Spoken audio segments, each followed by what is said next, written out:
Chapter 156. You shouldn't have come. Jiang Zhulu sat in the back seat and said calmly. Why? Qiang Long Tan had his eyes closed and his voice wasn't very clear, as if he was in a half-asleep state. Lu Chaoge suspects us. She has always thought that the Jiang family is the culprit behind her parents' death. She was attacked and you immediately ran over. What would she think? What would others think? Jiang Zhulu raised his doubts. Oh, then tell me, what would she think? What would others think? Lu Chaoge thinks that you rushed over in a hurry to distance yourself from this matter, which is a blatant lie. The others probably have the same thoughts as Lu Chaoge. Jiang Zhulu analyzed. Lu Chaoge is my favorite daughter. She was in such a big accident and I received one call after another. If I didn't rush over, what would she think? What would others think? Qiang Long Tan asked. This sudden incident had indeed pushed Qiang Long Tan into a dilemma.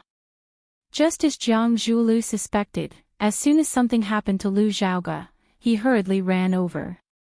It was as if he wanted to prove that he was innocent and that he wasn't the one who did it. However, if he didn't come, Lu Chaoge and the others would have other thoughts. His most beloved daughter had been in such a car accident and so many people had called to inform him of the situation, but Qiang Long Tan didn't care. What was he running away from?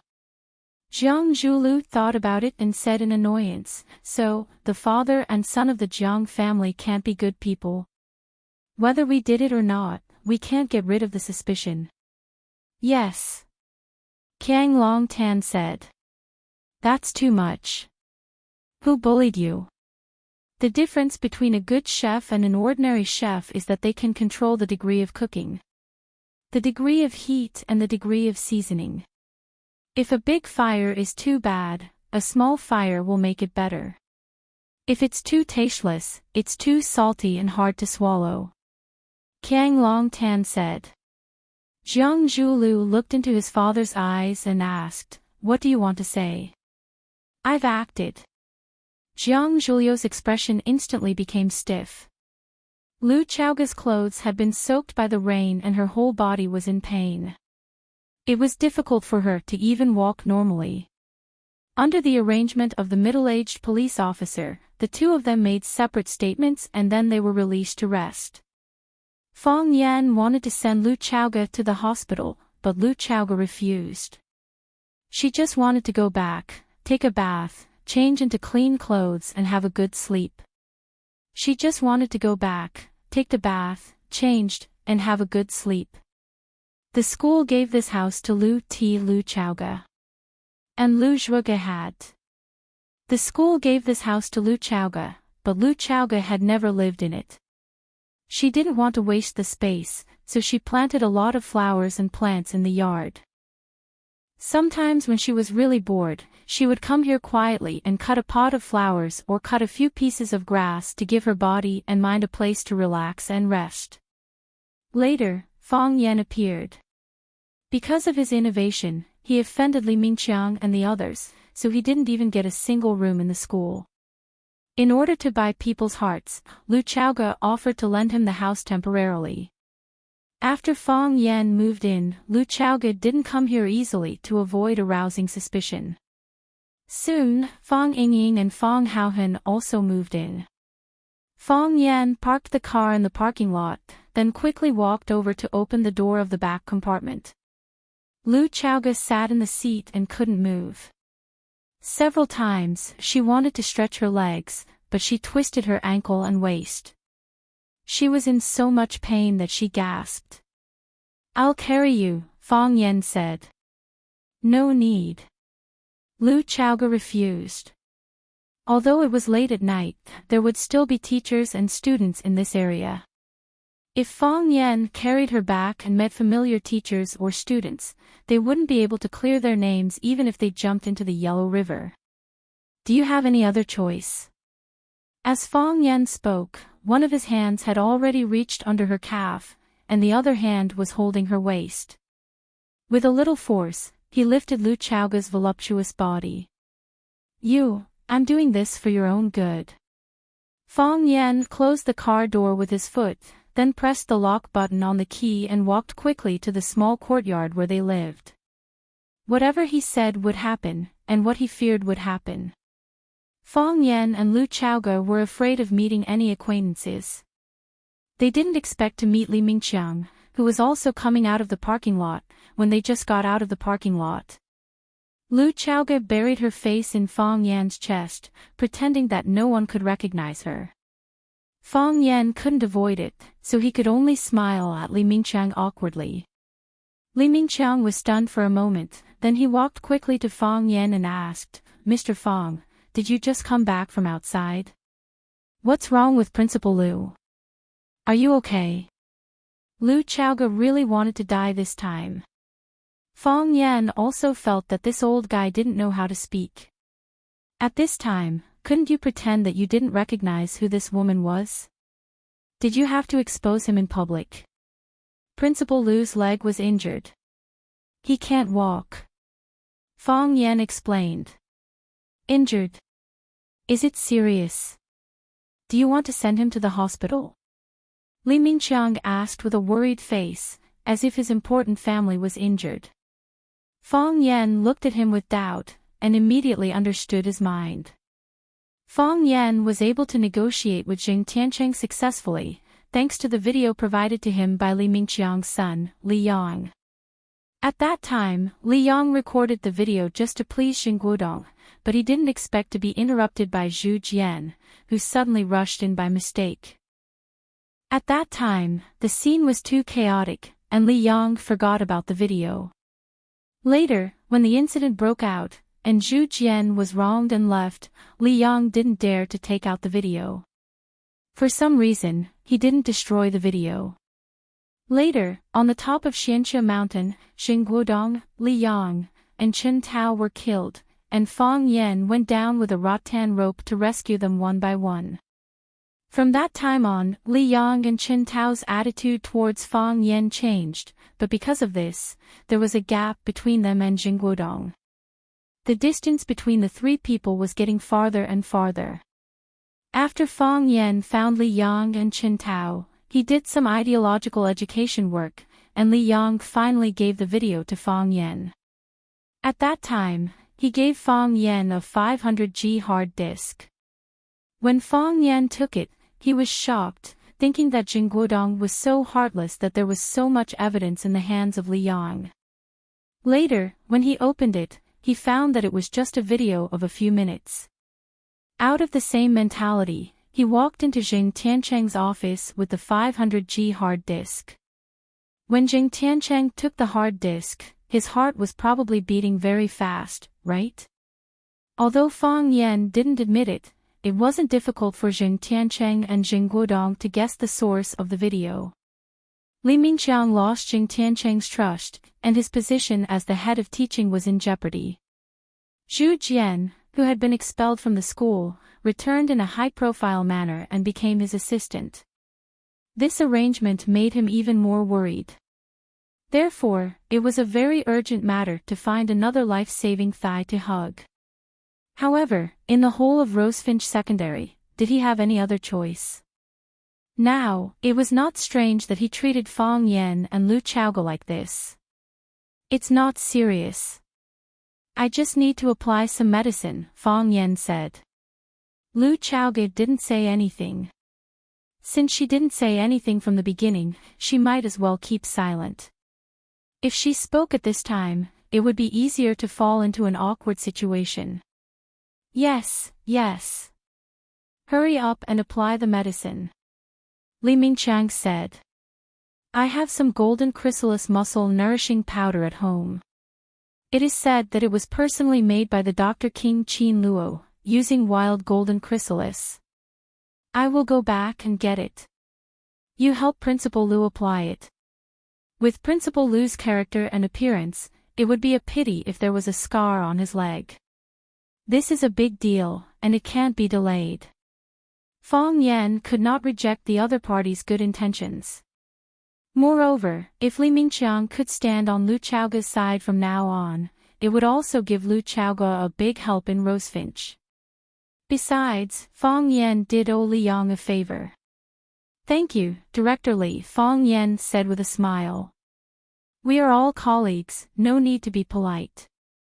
Li Mingqiang waved his hand and said. You send Principal Lu back to rest, I will go back and get the medicine. I will send the medicine to you later. After Li Mingqiang finished, he trotted to the front. Fong Yan shook his head gently. Everyone's life was not easy. Fong Yingying and Fong Haohan had already had dinner and were doing the routine standing training in the yard. Seeing Fong Yan coming in with a woman in his arms, both of them were surprised. They hadn't seen each other for a while, and Junior Marshal Uncle's behavior was so open. Fong Yingying hurriedly greeted him and said, Junior Marshal Uncle, do you need my help? Yes. Fong Yan said. With Fong Yan's affirmative answer, Fong Yingying hurriedly ran over to help Fong Yan carry Lu Chaoge. Fong Yan turned around with Lu Chaoge's body in his arms, avoided Fong Yingying's kindness, and said, help me close the door. Ah! Fong Yingying was stunned for a moment. Just this. He was stunned for a moment, and hurriedly ran over to close the courtyard door. Fong Yan came to the living room with Lu Chaoge in his arms. Looking at her wet clothes, he said, take a bath and change your clothes first. When Director Li comes, I will help you apply the medicine. Since he has the golden chrysalis muscle nourishing powder, we shouldn't refuse his kindness. After saying this, he realized that the real problem had appeared. Lu Chaoge couldn't take a bath, and there was no change of clothes. Chapter 157. Lu Chaoge's ankles and waist were injured, and it was very difficult for her to walk. How could she bathe in the bathroom standing up? Although this house was designed as a villa, the designer didn't equip every bathroom with a bathtub. As for changing clothes, it was even more lacking. Lu Chaoge hadn't lived here before. Fong Yan, Fong Yingying, and Fong Haohan were all men. They were willing to contribute their own clothes, but Lu Chaoge had to be willing to wear them first. Fong Yan looked embarrassed. He thought that he should have let her go back with Kang Long Tan. However, since he snatched her today, he had to be responsible for her. Fong Yan looked at Lu Chaoge and said, bathing is not a problem, I can help you. But there are no suitable clothes for you at home. Well, I will ask Fong Yingying to go out and buy them for you. What size clothes do you wear? Do you need to buy underwear and panties? Yes, yes. Tell me the number, so I can buy suitable clothes. Fong Yingying was very happy. After coming out, not only could he see beautiful women, but he could also buy underwear and panties for beautiful women. It was still more promising to follow Junior Marshal Uncle. Lu Chaoge looked at Fong Yan strangely, but she didn't answer his question. You look at me like this. Do you not want to answer, or are you embarrassed to answer? Fong Yan thought for a while and said, it seems that you are embarrassed to answer. It doesn't matter. We have a lot of contact. I also have some superficial understanding of your figure. I will go out and buy clothes for you later. It shouldn't be too far off. Lu Chaoge still didn't speak. She didn't know what to say. Such a private topic of women made her very embarrassed. On the other hand, even if she felt that this topic was weird, she couldn't refuse it completely. She really needed a clean set of clothes to change out of her drenched, torn clothes. Li Mingqiang came very quickly. Not only did he bring along the golden chrysalis muscle nourishing powder made by the physician king, he also brought along 2 old ginsengs. It was said that it would take 100 days for the tendons and bones to recover. Since Principal Lu was injured, he needed to eat something nutritious to nourish his body. Not only did Principal Lu need to nourish his body, but Fong Yan also felt that he should nourish his brain. Recently, he had been doing too much brain work. He felt that his IQ was not enough. Therefore, he accepted Li Mingqiang's kindness very quickly. This made Li Mingqiang worry that Fang Yan would refuse the gift, so the words he had specially thought of were completely useless. You wouldn't know how to deal with a man who was too forthright. Fang Yan took the ointment box, opened the cap, and sniffed it. Inside was a brown herbal ointment with a strange animal scent. It looked really good. The smell is very pure. The aroma of the golden chrysalis assails my nose. It is much stronger compared to the one sold in the market, Fang Yan said with a smile. It should be made by the physician king himself. Even if it's not, this golden chrysalis is the real deal. Li Mingqiang, who usually gave the impression of being serious and inflexible, had a smile on his face. He praised, Mr. Fang, you have good eyesight. This thing was given by a friend with a very high status. It's rare to see it outside.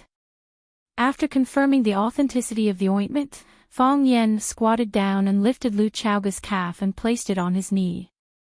He gently stroked it with his fingers and asked, Does it hurt here? No. Here. No. Here. It's very painful. Fang Yan carefully massaged the part where Lu Chaoga was in pain. After she gradually adapted to this level of contact, he suddenly lifted her heel up. Ka-cha! A crisp sound was heard. The dislocated part of Lu Chaoga's ankle was fixed by Fang Yan. Ah! Lu Chaoga screamed. She frowned in pain and was sweating profusely. It's fixed, Fang Yan said. Although I don't have the skill of the physician king, it's not difficult for me to fix a bone. He took a large ball of ointment from the ointment box and put it in his palm. Then he covered the injured part of Lu Chaoga's foot with it and gently massaged it again. He didn't stop until her skin turned red and the ointment was completely absorbed. Fang Yan looked at the wounds on Lu Chaoga's leg and other parts of her body and said, Take a bath first. I'll apply the ointment on your body after the bath. After the ointment, you can have a good rest. Lu Chaoga nodded and said, Okay. Li Mingqiang was shocked when he heard that Fang Yan was going to apply the ointment on Lu Chaoga's body. He had heard that there was an affair between Fang Yan and Lu Chaoga before, but he didn't believe it at all. The senior management of the school knew something about Lu Chaoga's background. With the great master of the Jiang family standing behind him, who dared to compete with him for a woman. But now he had to believe it. Had the relationship between the two developed to such an intimate level? He quickly reflected in his heart. He shouldn't have offended Fang Yan too much, right? Li Mingqiang felt that he couldn't stay any longer. Wouldn't he be disturbing others who were busy with their business if he stayed? He hurriedly said goodbye to Lu Chaoga and Fang Yan and said, Principal Lu, take a good rest and recuperate. Put aside your work first. If there's anything I can do for you, don't be polite to me. This was a show of loyalty, so Lu Chaoga had no choice but to respond. Whether it was to accept or reject, she had to show him her attitude. Lu Chaoga looked at Li Mingqiang and nodded. Thank you, Mingqiang. I still need your support in my work in the future. Li Mingqiang's eyes lit up. He looked 10 years younger all of a sudden. He said excitedly, Principal Lu, this is what I should do. His position was saved. From today onwards, he was Lu Chaoga's man. After Li Mingqiang left, Lu Chaoga looked at Fang Yan and asked, Do you think he can be used? He couldn't before, but he can now, Fang Yan said. He used to be Jing Tiancheng's man. With such a thick thigh to cling to, he naturally wouldn't put us in his eyes. But now the person who wants to kick him away the most is Jing Tiancheng. So, he can only cling to your thigh. Cling to your thigh. Lu Chaoga said. To be able to successfully negotiate with Jing Tiancheng and send his son to the juvenile detention center, it either proves that you have a background, or you have something on Jing Tiancheng. What reason does he have not to stand on your side? He is our thigh. Fong Yan said with a smile. Rest for a while. I'll go buy clothes for you. After buying clothes, I'll help you bathe. Or you can ask Fong Yingying and Fong Haohan to help. I'll wait for you to come back. Lu Chaoga said while gritting her teeth. She secretly regretted it. Why did she agree to come back with this scoundrel? Fong Yan smiled and said goodbye to Fong Yingying and Fong Haohan. He asked the two brothers to take care of Lu Chaoga and then went out to do some shopping. Fong Yingying ran to Lu Chaoga and said, Principal Lu, do you want some water? Thank you. Lu Chaoga said. Thank you. Do you want to drink it or not? Fong Yingying asked. Lu Chaoga felt depressed and wanted to vomit blood. She heard these two guys called Fong Yan and Junior Martial Uncle. It seemed that they were from the same sect. What was the saying again? If you're not a family, you don't enter the same door. Their character was so despicable. Seeing that Lu Chaoga didn't speak, Fong Yingying urged, Principal Lu, you have to give a definite answer. Do you want to drink it or not? Yes. Lu Chaoga said. Fong Yingying turned around and shouted, Hero, pour water. So, the dull Fong Haohan really ran to pour water. The chubby Fong Yingying still stood in front of Lu Chaoga and refused to leave. He asked innocently, Principal Lu, are you the leader of Junior Martial Uncle? We're friends too. Junior Martial Uncle's friend. That's our little martial aunt. Fong Yingying said happily. Little martial aunt, can you find us a job? You see, Hero and I are so big. It's not a good idea to stay at home all day, right? Lu Chaoga collected her thoughts and looked at Fong Yingying seriously. She asked, What do you want to do? I can't teach Chinese, mathematics, and English. Fong Yingying thought about it and said, How about I teach physical education with Fong Haohan? We're good at it. Do you have a teacher's certificate? Lu Chaoga asked. Fong Yingying shook his head and said, No. Do you have a bachelor's degree? None. I can't help you, Lu Chaoga said. Fong Yingying's face was full of regret. He said, You see, it's not that I don't want to find a job, but the employment situation is too serious. You can't despise us for following Junior Martial Uncle to eat and drink. Why should I despise you? Lu Chaoga asked curiously. Fong Yingying looked at Lu Chaoga as if he was looking at an idiot and said, You were carried back by Junior Martial Uncle. Aren't you our little martial sister-in-law? If you become our little martial sister-in-law, won't you despise Junior Martial Uncle for taking care of us who can't rely on ourselves? Many women will despise us. I never thought of despising you. I never thought of becoming your martial sister-in-law, Lu Chaoga said. Are I really close to Fong Yan to this extent? Everyone who sees them thinks they should be a couple. Fong Yingying and Fong Haohan looked at each other, and they both grinned. Fong Yingying said, I'm relieved to hear that. Actually, Junior Martial Uncle is a good person, but I don't think he's worthy of you. He has no sense of responsibility and likes to avoid some things. Fong Haohan followed up. Chapter 158. When Fong Yan came back with big and small bags of shopping, he felt that Lu Chaoga looked at him with a strange look. Fong Yan thought that Lu Chaoga was embarrassed to let a man buy this kind of underwear for her. He said with a smile, It doesn't matter. You will get used to it in the future. Fong Yan thought about it and felt that there was something wrong with what he had said. Get used to it in the future. Was she used to letting men buy underwear, or was she used to letting herself buy underwear and underwear? It was estimated that Lu Chaoga didn't like either. However, he didn't dare to dwell on this problem. He said, Come, let me help you to take a bath first. Lu Chaoga sat still and asked calmly, how do I wash? She could have let Fang Yan help her take a bath, but if Fang Yan didn't help her, she couldn't take a bath.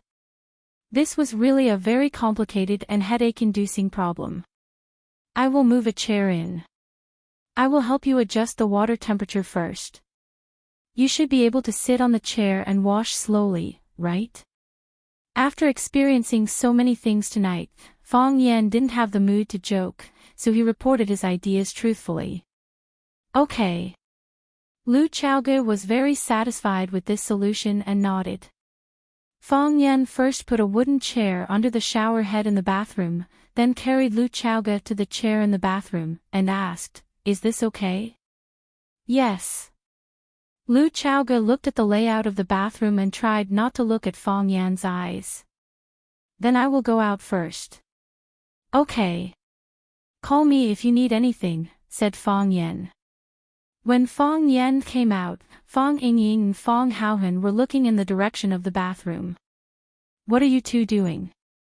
Fang Yan whispered to avoid being heard by Lu Chaoge, who was taking a bath inside. Otherwise, she would have thought that someone was peeping outside. Fang Yingying jogged over and said with a smile, Junior Marshal Uncle, I have a very important question to discuss with you. What problem? Fang Yan asked. How are you going to sleep tonight? Fang Yingying asked. How do I sleep? Whoever sleeps with whom? Who's sleeping with who? Fang Yingying explained even more clearly. Fang Yan stared at Fang Yingying and said, what do you mean? Fang Yingying and Fang Haohan looked at each other. Fang Haohan continued to pretend to be a corpse in silence. Fang Yingying had no choice but to say, Junior Marshal Uncle, we only have 2 rooms with 2 beds, and then I'll share a room with Fang Yingying. Then, you and Principal Lu, will you also sleep in the same room? How is that possible? Fang Yan said angrily. Principal Lu and I are just colleagues, it can also be a simple relationship of sleeping in the same bed. Pa! Fang Yan slapped Fang Yingying's head and said angrily, Fang Yingying, how can you have such an idea? Why are your thoughts so wretched? The men of our Fang family practice martial arts and are indomitable. They are the real heroes who protect the country. I didn't say that I can't be wretched. Fang Yingying said with a sad face while holding his head. Besides, this problem is urgent. We must solve it as soon as possible. Otherwise, when Principal Lu comes out, where will we put her? There is another solution. You sleep in a room alone. Principal Lu will sleep with us. You will definitely not agree. Fang Yan stared at Fang Yingying and sneered. Fang Yingying had a bad premonition and said, Junior Marshal Uncle, what do you want to do? Fang Yingying, when you and Fang Haohan first came, didn't you say that you only need a place to stay? I can satisfy you of that. Not only can I let you stay, but I can also let you sleep. I don't care if you sleep in the living room or on the roof. Anyway, you have to give up your room. Fang Yan said very strongly. Junior Marshal Uncle, you know that Fang Haohan and I don't like to take a bath. Our room smells.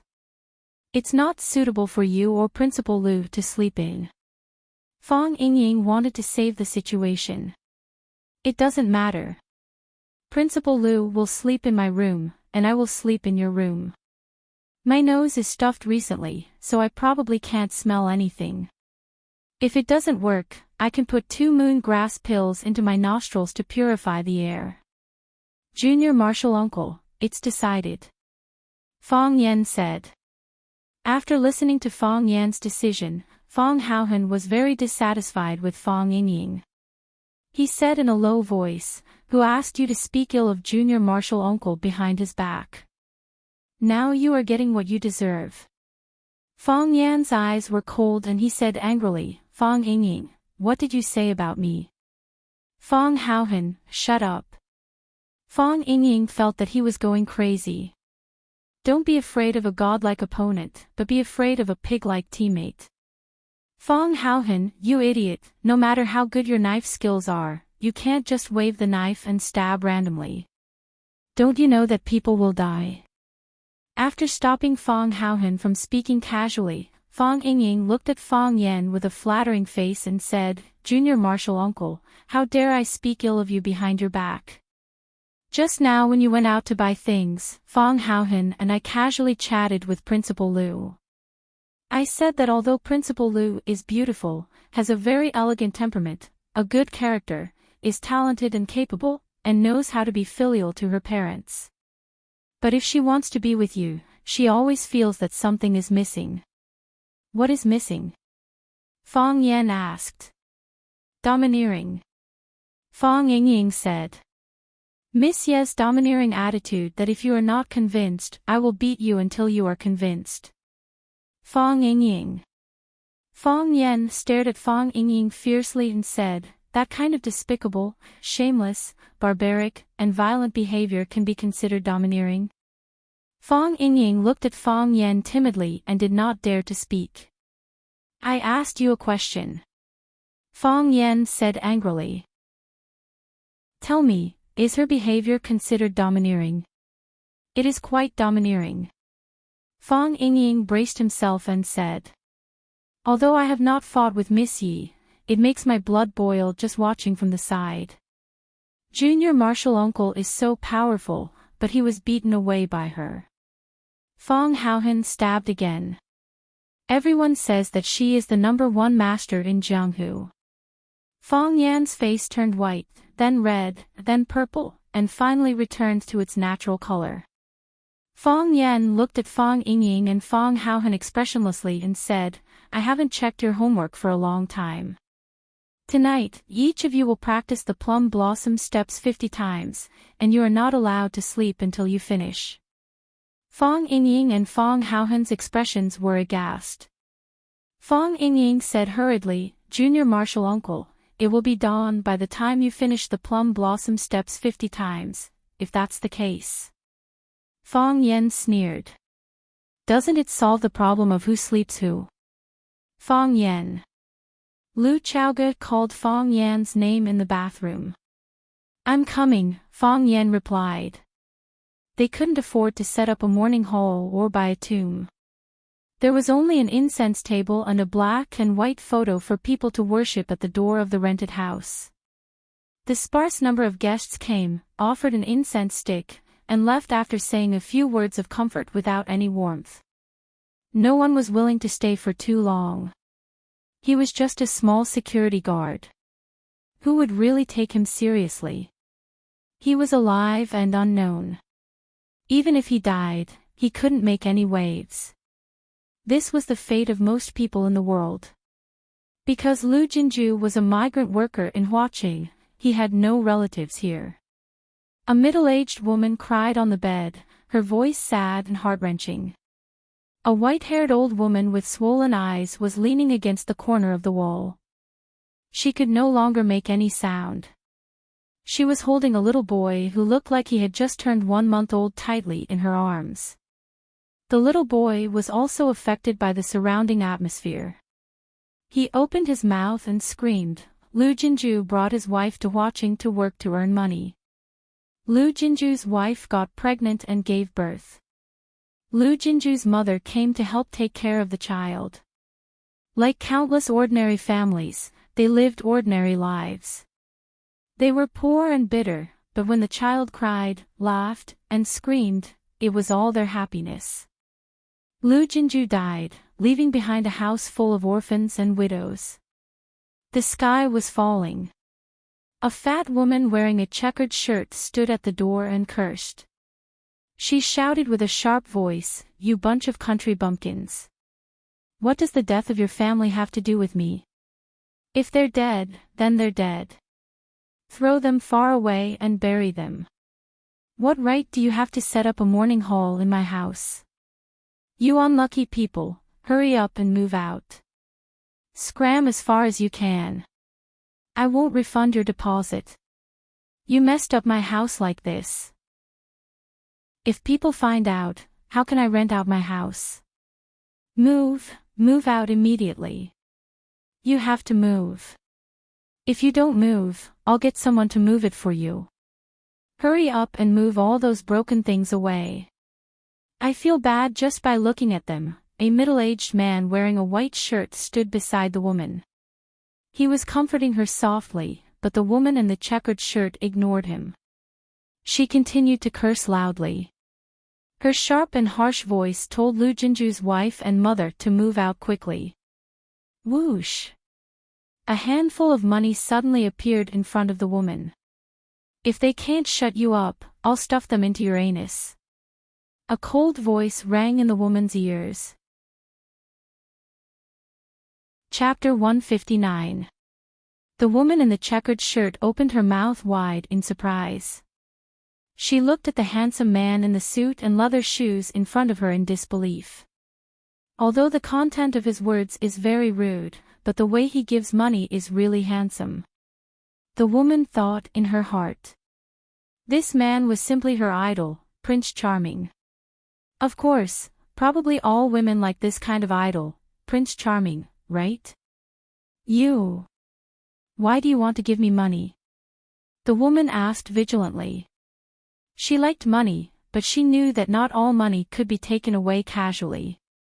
Moreover, from the way these men dressed, she could tell that they were not so easy to provoke. I said. I want you to shut up immediately. The man said coldly. After taking the money, immediately get out of here, as far as you can. Don't let me see you again. Lu Shu, what is there to say to this kind of woman? Jiang Zhulu came over, glanced at the middle-aged woman with disdain, and said, quickly send her away. Aren't I doing this? Lu Shu said. When Jiang Zhulu and Lu Shu were responsible for clearing the place, Qiang Long Tan, who was surrounded by his secretary and bodyguards, went straight into the rented house. He glanced at the environment of the house. The living room, bedroom, and kitchen were all connected together, piled up in this small single room that was less than 30 square meters. The bed sheet was worn, and the pillow revealed the black cotton inside. In the corner, there was a rolled-up straw mat. It should be someone who wanted to sleep on the floor at night. On the table, there was a half plate of cold cucumber and a small plate of stir-fried vegetables with shredded pork. Those were the leftovers that they were not willing to throw away. Lu Jinju worked in the most high-end restaurant in the city, but the place he lived was so narrow and shabby. The appearance of Qiang Long Tan and the others finally attracted the attention of the two women in the room. They looked at the extraordinary Qiang Long Tan in the middle of the crowd with astonishment, and wondered when Lu Jinju knew such a big shot. Could it be that he was Lu Jinju's friend? They knew that it was impossible. Lu Jinju was just a small security guard. How could he be qualified to be friends with such a person? Qiang Long Tan stood at the door and bowed deeply to the two women. Then, he went to the old man's side and sat down, holding the old man's old and withered hand, and said, "Old man, please restrain your grief. Take care of yourself in any case." The old man looked at Qiang Long Tan and asked, "Who are you?" "I am Lu's friend." Qiang Long Tan said. "My name is Qiang Long Tan. River Dragon Pond." The old man thought for a moment and said, "I've never heard Zhu Zi mention that he has a friend like you." "Actually, I've never met him before," Jiang Long Tan said. "Your son is a very great man.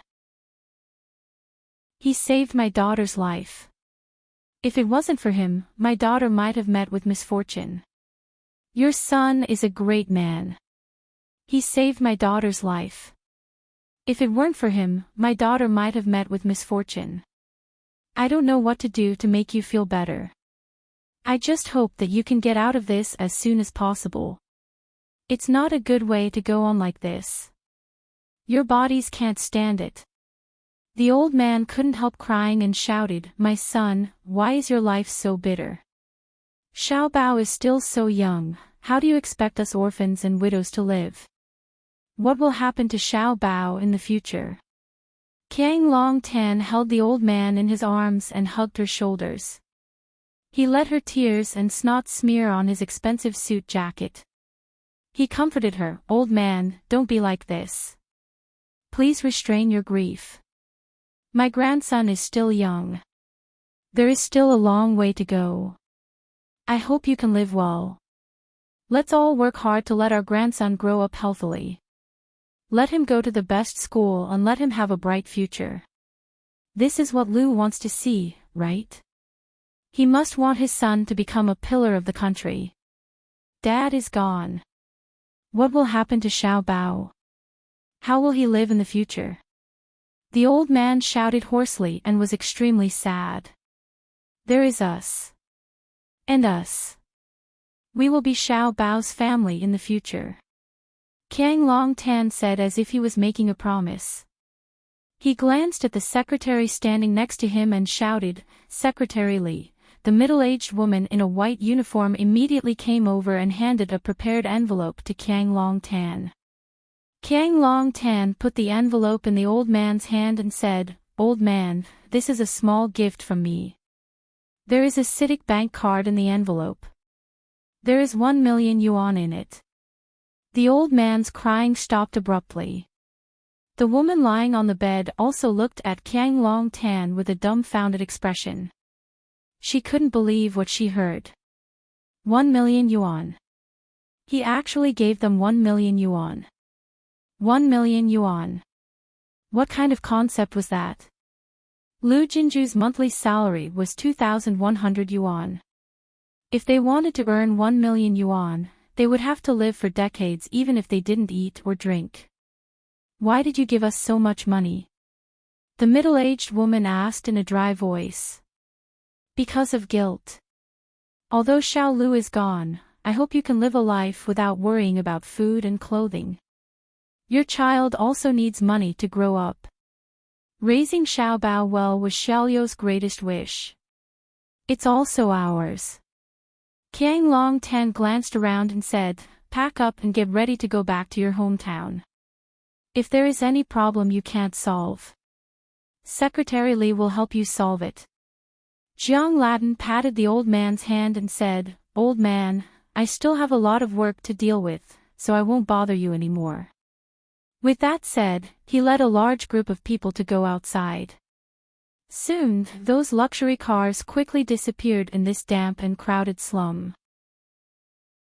However, the obvious tire marks on the ground proved that they had indeed been there. He didn't save Lu Chaoge either, Jiang Zhulu, who was sitting in the front passenger seat, said. "Who doesn't want their son to be a hero?" Qiang Longtan sighed softly. "What a pitiful family." Screech. Fong Yen stopped the car and then quickly ran to the back seat. He opened the door and wanted to carry Lu Chaoge out of the car. "I'll do it myself." Lu Chaoge refused. Lu Chaoge was dressed in black and wore sunglasses. There were several scars on her face, giving off a cold and stern feeling. She came to visit Lu Jinju, so she couldn't let a man carry her. She felt that it was disrespectful to the dead. "Can your foot do it?" Fong Yen frowned. "Yes," Lu Chaoge said. She gently stretched out a high heel and pressed her body's center of gravity down. Her face immediately turned ugly. "Pain." Fong Yen walked over to support her and said, "Don't force yourself. I just put the bone back together yesterday. If you accidentally sprain it again, it won't be healed for a while." This time, Lu Chaoge didn't refuse. With Fong Yan's help, the two walked toward Lu Jinju's rental house. Another BMW. The woman in the checkered shirt stood in the corner and looked at Fong Yan and Lu Chaoge in horror. Since when did they have such rich relatives? If they were so rich, why would they come to rent a house with us? Don't talk so much. You almost caused trouble just now. The man next to her tried to dissuade her. Cause trouble? They set up a mourning hall in our house. If I don't scold them, will you? Who would want to rent a house with a dead person in the future? The woman touched the thick stack of bills in her pocket and said, how about I go and scold them a few more times? Maybe they'll give me some hush money. Then we'll be rich today. When Fong Yen and Lu Chaoge entered the door, Lu Jinju's mother and mother were sitting on the bed in a daze. A woman in a white uniform with an extraordinary temperament stood quietly and looked at them with no expression. When Lu Chaoge saw the woman in white, her eyes slightly trembled. Secretary Li came over and looked at Lu Chaoge with concern and said, Miss Lu, are you okay? I'm fine, Lu Chaoge said. Why are you here? I accompanied Mr. Jiang here. Mr. Jiang visited Mr. Lu Jinju's family and then left. He asked me to stay and help deal with some things, Secretary Li explained. What did Qiang Long Tan come here for? Fong Yan asked aloud. Secretary Li was very dissatisfied with Fong Yan's behavior of directly calling Qiang Long Tan's name. He said with an unhappy expression, I said that Mr. Jiang came to visit Lu Jinju's family. And he left 1 million as compensation. Lu Jinju's mother and wife looked at Fong Yan and Lu Chaoge again. Who were these two people? They were completely confused by what happened today. 1 million as compensation. Fong Yan looked at Lu Chaoge strangely and said, you really have a good father. He did everything you wanted to do. Lu Chaoge was silent. She just quietly looked at the two poor women in the room who were at a loss and the baby who was still crying in their arms. That's not enough. Lu Chaoge thought in her heart. They got the compensation, but that life was gone just like that. He was killed by a car crash. This was intentional murder. Then, blood must be paid with blood. She looked at Lu Jinju's honest smiling face on the wall and said to herself in her heart. Fong Yan's heart was also very uncomfortable. The man who felt special because he said, sorry to trouble you, the filial man who had 2 dimples when he smiled. He said goodbye to the world in such a hurry. You bastards, how can you harm people like this? You set up a mourning hall in my house. If others know about it, how can I rent this house? Do you have a conscience? Move out quickly, move out immediately. The man in the checkered shirt rushed to the door of the rented room again to scold and drive them away. Shut up! Fong Yan roared angrily. Chapter 160. They live in my house. The checkered shirt woman looked at Fong Yan cautiously and said, I know. They put dead people's photos in my house. I can't rent out my house in the future because of the bad smell, I know. You want money, right? Fong Yan asked. I'm not asking for money. I just want them to move out as soon as possible so they don't affect my future rent. They won't leave now. Fong Yan looked at the woman's fat face and said. Their relatives just left, and there are still a lot of things to deal with. They won't leave, and they can't leave. At least not for the time being. Then I won't give you money either. Fong Yan said. You've scolded them for so long, and I can only promise not to hit you for the time being. No one wants to suffer this kind of inexplicable abuse, and no one has the right to attack others. Every time you scold them, it's equivalent to them returning the favor for occupying your house. The more you scold them, the faster they will return it. You might even owe them a lot in the end. At that time, I don't mind helping them collect the debt. Do you want to continue scolding them, or do you want to buy a watermelon from the fruit store across the street to quench your thirst? The checkered shirt woman opened her mouth, but she didn't dare to continue scolding. She was afraid that Fong Yan would ask her for money. She angrily glared at the 2 women in the room, turned around and walked towards the corner of the street. When the checkered shirt woman came over, Secretary Li had been watching coldly from the side. She wanted to see how this young man would drive this woman away. Throw money at her like a willow tree.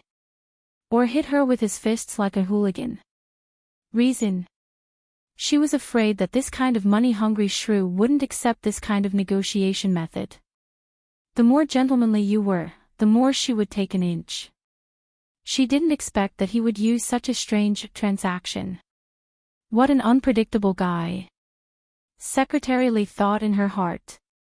After the checkered shirt woman left, Secretary Lee reported to Lu Chaoga, Miss Lu, Mr. Lu has just compensated that woman a lot of money. Lu Chaoga nodded and said, insatiable greed. She limped to Lu Jinju's wife and said, I want to say sorry to you, but I also know that it doesn't mean anything to you. What happened doesn't mean it's over. I promise Lu Jinju, and I promise you again now. I will find out the truth, and I will make the murderer suffer the most miserable and cruel treatment. I promise, I will do it. As a woman, I know how difficult it is for you right now. Therefore, I will do my best to help you. I'm not trying to express my guilt towards you. I just want to let Lu Jinju leave in peace. Do you want to stay in Huaqing or return to your hometown? The middle-aged woman thought about it and said with red eyes, I want to stay in Flower City. I have to work. Xiao Bao had to study and live in the city. This is Zhuzi's wish and mine. I don't want Xiao Bao to be like his father in the future.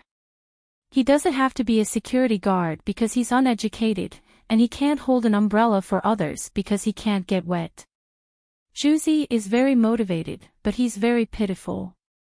I understand, Lu Chaoga said. I will get someone to prepare a house for you. It won't be very big, but it will be very close to your workplace. I will give you a job that suits you. I will give you a year of paid leave. You can adjust your emotions and raise your child in this year. After a pause, Lu Chaoga continued, I will transfer Xiaobao's file to the Longtu Group's senior employees file system. He can enjoy Longtu Group's medical and accident insurance, and he can enjoy Longtu Group's education and entrepreneurship fund. In other words, all of his school fees will be covered by the group.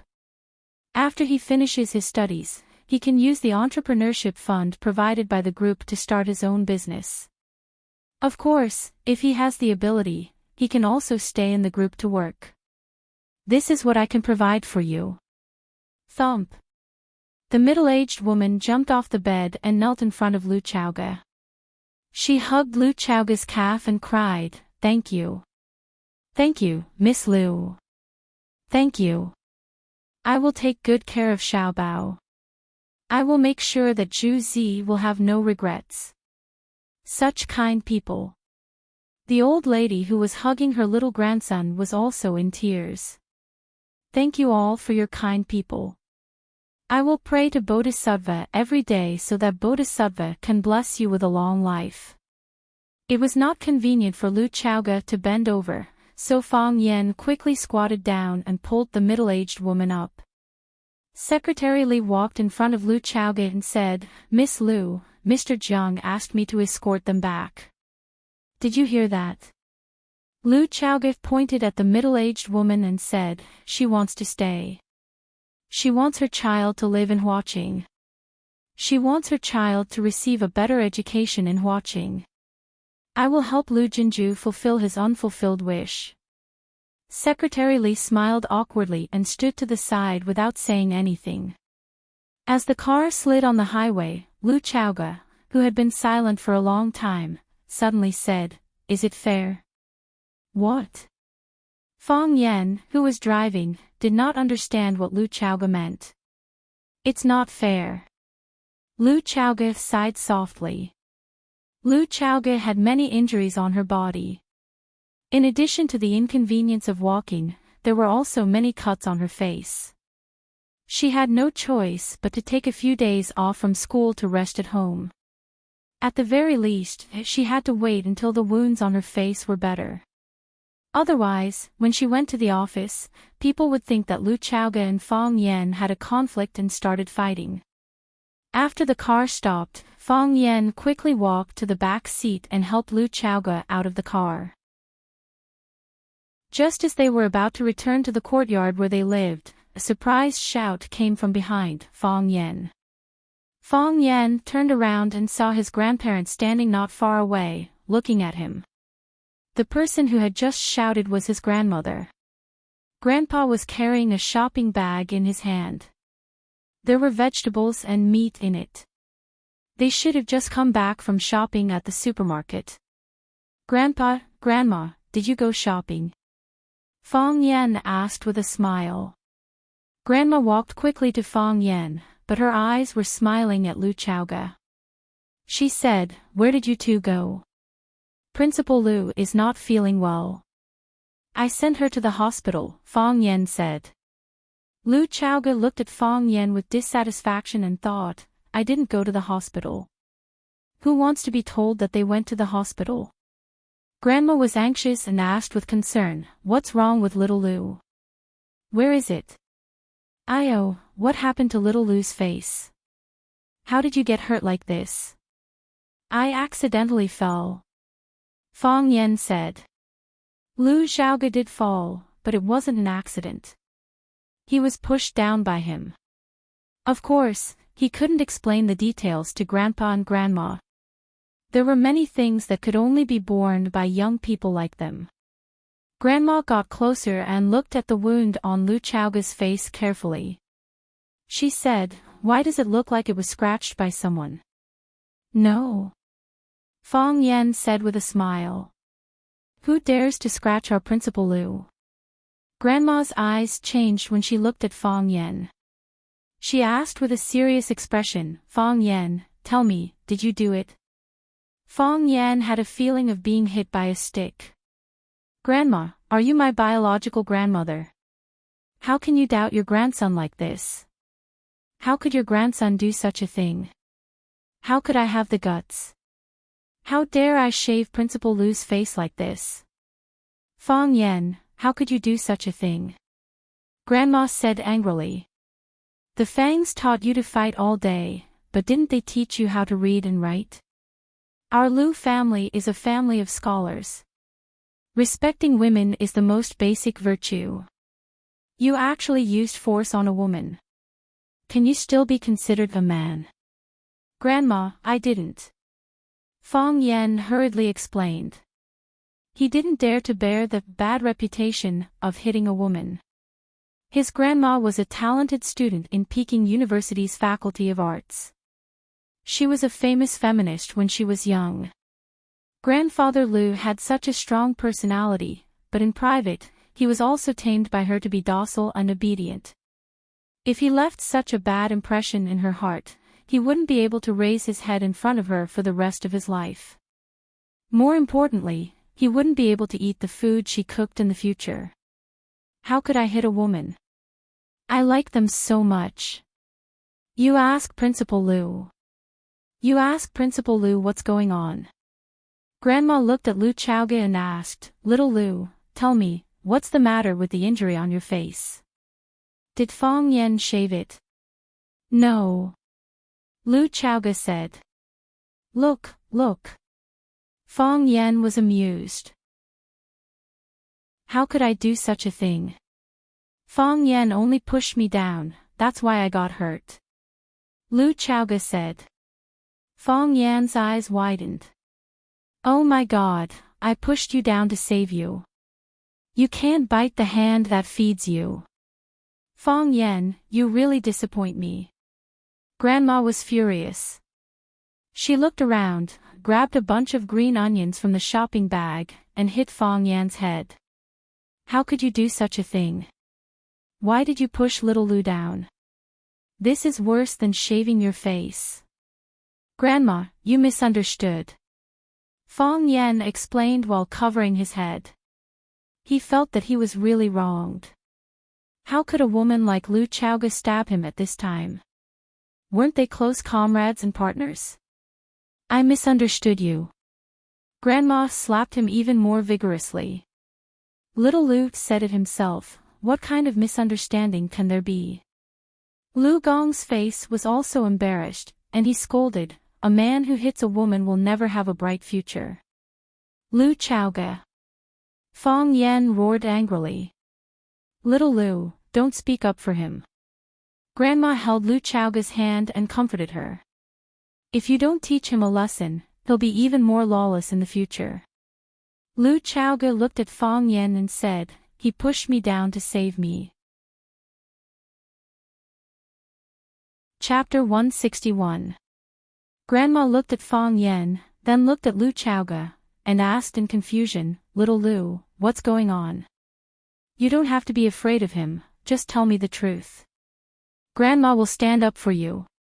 Fong Yan pushed me to the ground and scratched my face. Lu Chaoga said leisurely, "He did it to save me." The green onion in Grandma's hand fell to the ground. Did she hit her grandson for nothing? Did it really have nothing to do with Fong Yan? Fong Yan was finally saved. He stared at Lu Chaoga angrily and roared, "Lu Chaoga, why did you accuse me?" Lu Chaoga looked at Fong Yan expressionlessly and said, "Did I say anything wrong?" Fong Yan thought about it. Lu Chaoga really didn't say anything wrong. Grandma asked her if she scratched her face, and Lu Chaoga answered yes. That was the truth. Grandma asked her how she scratched her face, and she said she pushed her down and hurt herself. That was also the truth. He pushed her down and hurt himself because he wanted to save her. That was also the truth. She didn't lie, and she answered all the questions truthfully. But, girl, can you say everything in one breath? How can you play with people like this? Seeing Fong Yan's angry look, Grandma patted his arm again and said dotingly, "You child, what's there to be angry about? Little Lu was just joking with you. Do you need to be so angry? If you were an insignificant person, would little Lu joke with you?" Fong Yan was so wrong that he was about to cry. "Grandma, are you my grandma or Lu Chaoga's grandma? Isn't it too obvious that you're biased? Stingy men are also useless." Lu Gong's eyes were on the flowers and plants on the roadside, and he said stiffly, Okay. Grandma won't ask about you young people's business anymore." Grandma pointed to the shopping bag in Lu Gong's hand and said, "I saw some fresh hairy crabs in the supermarket, so I bought a few of them. I was just about to call you to ask you to come home for dinner tonight, and now we just happened to bump into each other." "Chaoga, you too." "Grandma, I don't think that's necessary." Fong Yan refused. "Principal Lu's injuries are serious. We'll have to apply medicine for her later." "It doesn't matter. You can take Chaoga to my place first, and then you can go back and get the medicine. I have plenty of rooms at my place, and you can apply the medicine there," said Grandma with a smile. "Principal Lu, you can't eat seafood. I also bought lean meat and white fish. It's just a meal, why are you being so wishy-washy?" Lu Gong's gaze finally shifted to Fong Yan's face as he said impatiently. After scolding Fong Yan, he looked at Lu Chaoga with a gentle expression and said, "Xiao Lu, let's have dinner together. I have something to talk to you about." "Sure, Principal Lu," Lu Chaoga agreed without hesitation. So, Lu Gong led the way with his hands behind his back, and Grandma looked at Fong Yan and Lu Chaoga with a smile. Fong Yan couldn't resist, and had to help Lu Chaoga walk toward his grandparents' house. "Why did you do this to me?" Fong Yan complained in a low voice as he walked at the back with Lu Chaoga's help. Grandma had indeed hit him in the head, and his face smelled of garlic. "Did I?" Lu Chaoga asked. Of course she wouldn't tell him the reason. On the night of the tragedy, he picked her up rudely and threw her on the sofa, which made her already seriously injured body even worse. He grabbed her shoulder and questioned how long she was going to use him. When she took off her clothes in the shower that night, she found that there was a large purplish-red fingerprint on her shoulder. What was even more hateful was that the second before the police broke the door, he suddenly threw himself at her and kissed her lips when she was caught off guard. She was the vice principal of Rosefinch Secondary, and her superior. If she didn't teach him a lesson, where would her dignity be? You did it on purpose. Fong Yen said fiercely, let's see who will help you in the future. The corner of Lu Chaoga's mouth curled up into a charming smile, but it disappeared in a flash. Fong Yen had just settled Lu Chaoga on the sofa in the living room when Grandma urged, Fong Yen, go back and get the medicine for Xiao Lu. You can't delay it. Grandma, actually, it's okay to apply it after dinner, Fong Yen said perfunctorily. Lu Chaoga did need to apply the medicine, but the time to apply the medicine was after the shower every night. He just didn't want to listen to Grandma's nagging, so he found an excuse to refuse to come here for dinner. At this time, he really didn't want to go back to get the medicine for nothing. How can that be? Grandma pulled Fong Yen up from the sofa. Hurry up and get the medicine. This is a big deal. What if I get disfigured because of the delay? When Fong Yen left helplessly, Lu Gong looked at Lu Chaoga and said, how's the schoolwork? It's fine, Lu Chaoga said. That's good. Lu Gong nodded with relief. Is it difficult? Everyone takes care of me. Communicate more. They will understand, Lu Gong said. I'm not good at communicating. That's why I invited you back. I won't disappoint the old principal's expectations, Lu Chaoga said. This is the expectation of the whole school, Lu Gong said. Fong Yen, he's young and impulsive. He's smart, but he's lazy. You have to urge him more. I will. Lu Chaoga nodded. If he bullies you. Lu Gong thought about it and said, tell Grandma. Fong Yen is very good, Lu Chaoga said. She understood the deeper meaning of the old principal's words. As long as you say it's good, Lu Gong said. He stood up and said, I'll go check the kitchen. As soon as Lu Gong entered the kitchen, his wife grabbed his arm and glanced at the living room. She whispered, is Fong Yen really together with little Lu? Lu Gong said with a straight face, what's there to be surprised about? Little Lu is good. It's Fong Yan's good fortune to be able to be together with her. He found a treasure, his wife said. I'm just afraid that Fong Yan doesn't know how to cherish it and does things that make people angry. Why are you, an old woman, getting involved in the matters of young people? Lu Gong said with his eyes wide open. You're not getting involved. I'm not getting involved. Lu Gong turned around and was about to leave. After taking 2 steps, he turned back and said, have a good talk with that brat. Tell him to be more mature in the future. Damn old man, you're so stubborn. Grandma grinned. Qiang Long Tan's office was very simple. As the chairman and the actual controller of the Longtu Group, his office conditions were worse than some of the deputy directors in the group. He was even worse than some department managers. The office space was less than 30 square meters. There was a wooden desk and a wooden chair. Behind him was a row of bookcases against the wall. The bookcases were filled with all kinds of books. Other than that, there was nothing else. Most of the time, Qiang Long Tan would sit in his office and read. When he read the most interesting parts of the book, he would pick up his pen and make comments in the middle of the book. Since Qiang Long Tan loved books, the company's senior and middle management liked to read as well. Moreover, they all liked to borrow books from Qiang Long Tan. Qiang Long Tan did not reject any of them. Of course, Qiang Long Tan had a rule. When borrowing a book, he would specify the return date. After reading the book had to be returned on a regular basis.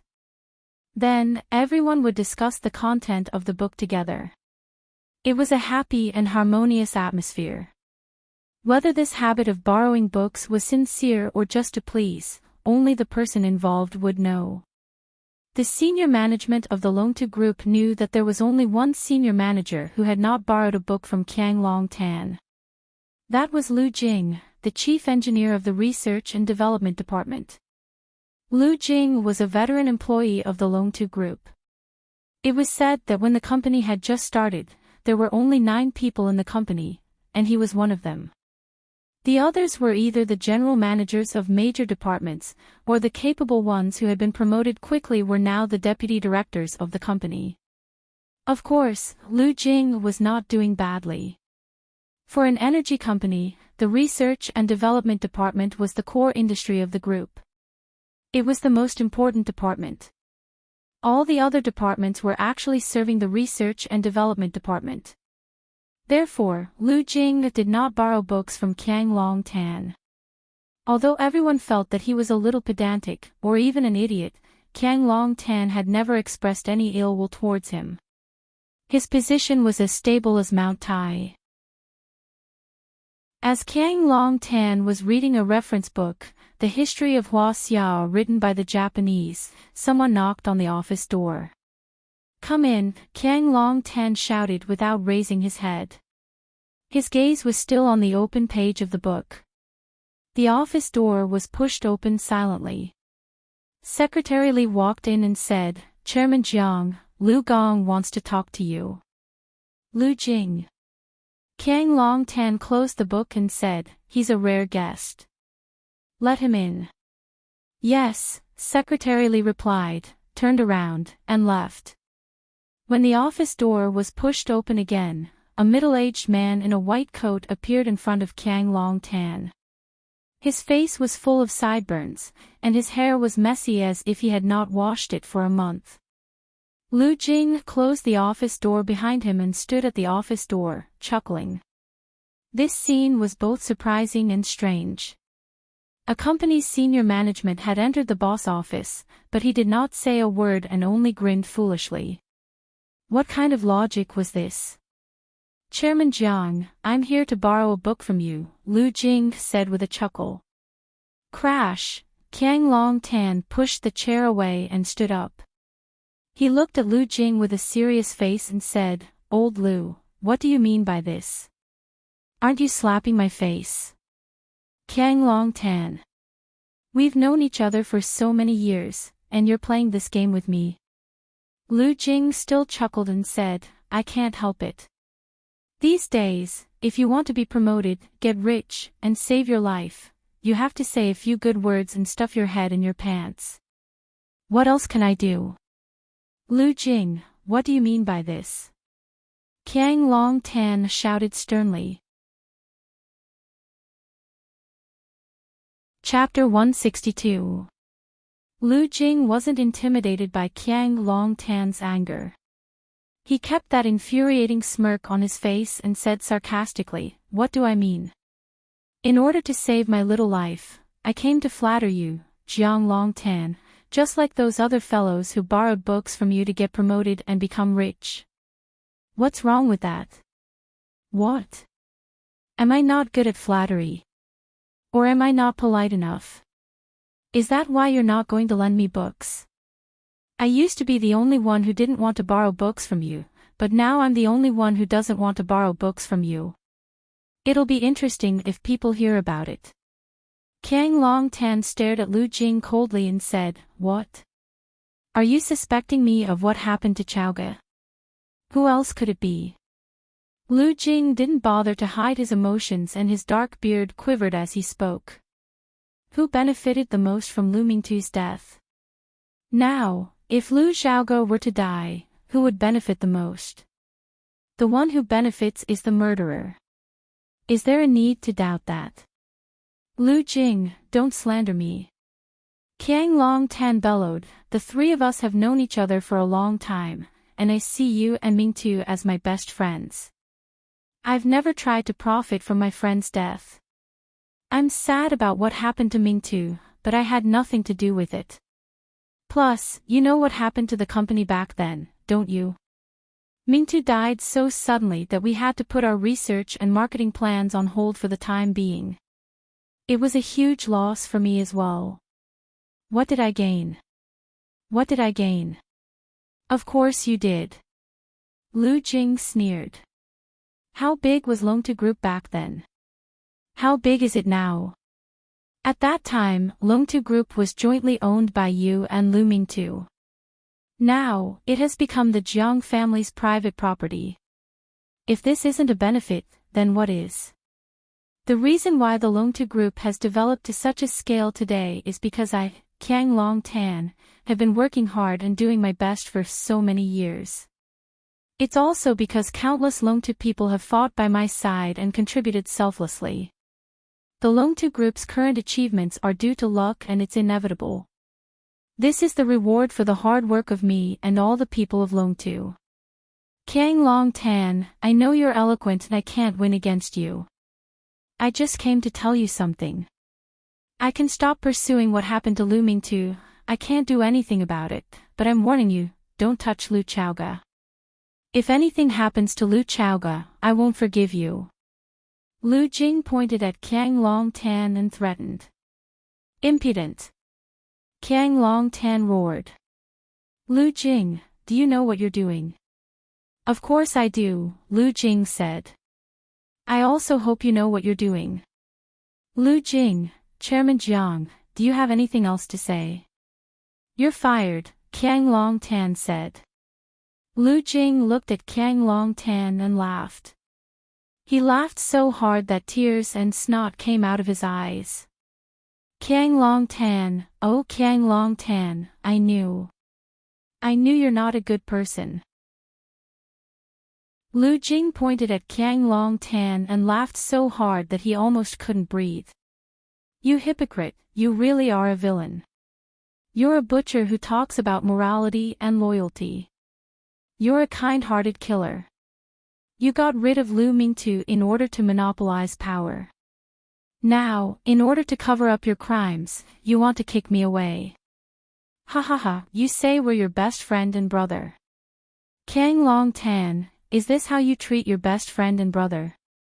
Lu Jing took out a folded piece of paper from the pocket of his white coat and walked in front of Qiang Long Tan. He slapped the paper on Qiang Long Tan's desk and sneered, Qiang Long Tan, I know you're capable of doing anything. So, I've already written this resignation letter. You don't need to kick me out, I'll resign myself.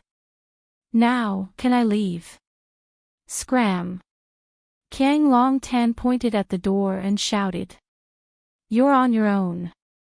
Lu Jing stared at Qiang Long Tan with disdain and said, remember what I said, if anything happens to Lu Chaoga again. I don't care if you did it or not, I'll put it on your head. Lu Jing strode out of the office, knocking against the door with a loud bang. Secretary Li pushed the door open and came in, asking with concern, Mr. Jiang, Lu Gong, it's okay. Qiang Long Tan waved his hand and said, he has some misunderstandings about me. Let him calm down. The sky was dark and the rain was hazy. This kind of weather was suitable for daydreaming with a cup of latte in a cafe or sitting under the eaves of the corridor with a copy of Song Ci in hand. There was no need to think or do anything. Along with the drizzle, one's thoughts spread out to a boundless and limitless range. Uncle Lu, how could you quarrel with him? Lu Chaoga said with a face full of guilt. Because of me, you lost your job. I really don't know how to repay you. What's a job? Big Beard Lu Jing said angrily. Your mother and I were classmates and good friends with your father. The few of us came up with this creative project together and we established a company together. When they got married, I was one of your father's 3 groomsmen. On the day you were born, your father and I waited at the door of the ward. How could I not feel bad when your parents met with such a disaster? How did I get through all these years? I wanted to leave Longtu for a long time, but I couldn't bear to. Longtu had my blood, sweat and tears, as well as your parents' blood. This was the result of all of our hard work. Longtu is an egg. We personally turned the egg into a chick and watched the chick grow up day by day. I have feelings for Longtu. However, they had gone too far. I couldn't stop them from laying their hands on your parents in the past. Now they want to lay their hands on you. I can't take it anymore. If they don't succeed this time, they won't do it again. I might as well shed all pretense of cordiality with them and make them feel some fear. Otherwise, they will be even more lawless. Who can guarantee what they will do next time? Lu Chaoge sighed softly and said, "Unfortunately, I don't have any evidence. You can't be too hasty with this kind of thing," Lu Jing said. "It's been so many years. You were still young back then. What evidence could you have? So many years have passed. Even if there was any evidence left, it would have been cleaned up by them a long time ago. It's not that easy to find evidence. Uncle Lu, what should I do now?" Lu Chaoge looked at Lu Jing and asked in a low voice. He was her elder and her parents' best friend. She was very lost now and needed someone to point her in the right direction. "Get the shares back," Lu Jing said. "They always put on a bodhisattva face, so you can't do anything." "What about themselves?" "They're cruel and merciless. They're too much of a bully. They're heartless, so we have to be heartless too. You can't hide it anymore. Find a lawyer to negotiate with them and get back the shares that belong to you. You're an adult now and have the right to take over all the shares in Longtu Group under your father's name."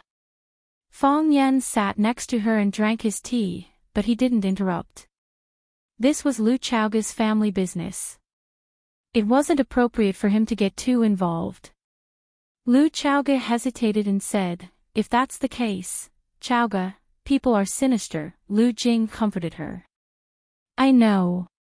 Qiang Long Tan raised you for more than 20 years, and you have feelings for them. But how did they treat you? They wanted to kill you. Although we don't have any evidence, our feelings won't lie to us. Don't we already know who did this?" "I think it's better to be cautious," Fang Yan said with a smile. Qiang Long Tan didn't say that he wouldn't give it to them. If Chaoge acts rashly, she might be used by someone with ulterior motives. Lu Jing stared at Fang Yan and asked, "Who are you?" "I'm Principal Lu's colleague," Fang Yan said. "Colleague?" Lu Jing was angry. He pointed at Fang Yan and said, "You're just Chaoge's colleague. What right do you have to make decisions for others? How can this be a child's play? You don't know anything. You don't know how urgent this matter is. I didn't say I was going to make decisions for him." Fang Yan explained, "I'm just giving you a suggestion. I'll bring it up, and you guys can discuss it. If you think it's feasible, then do it.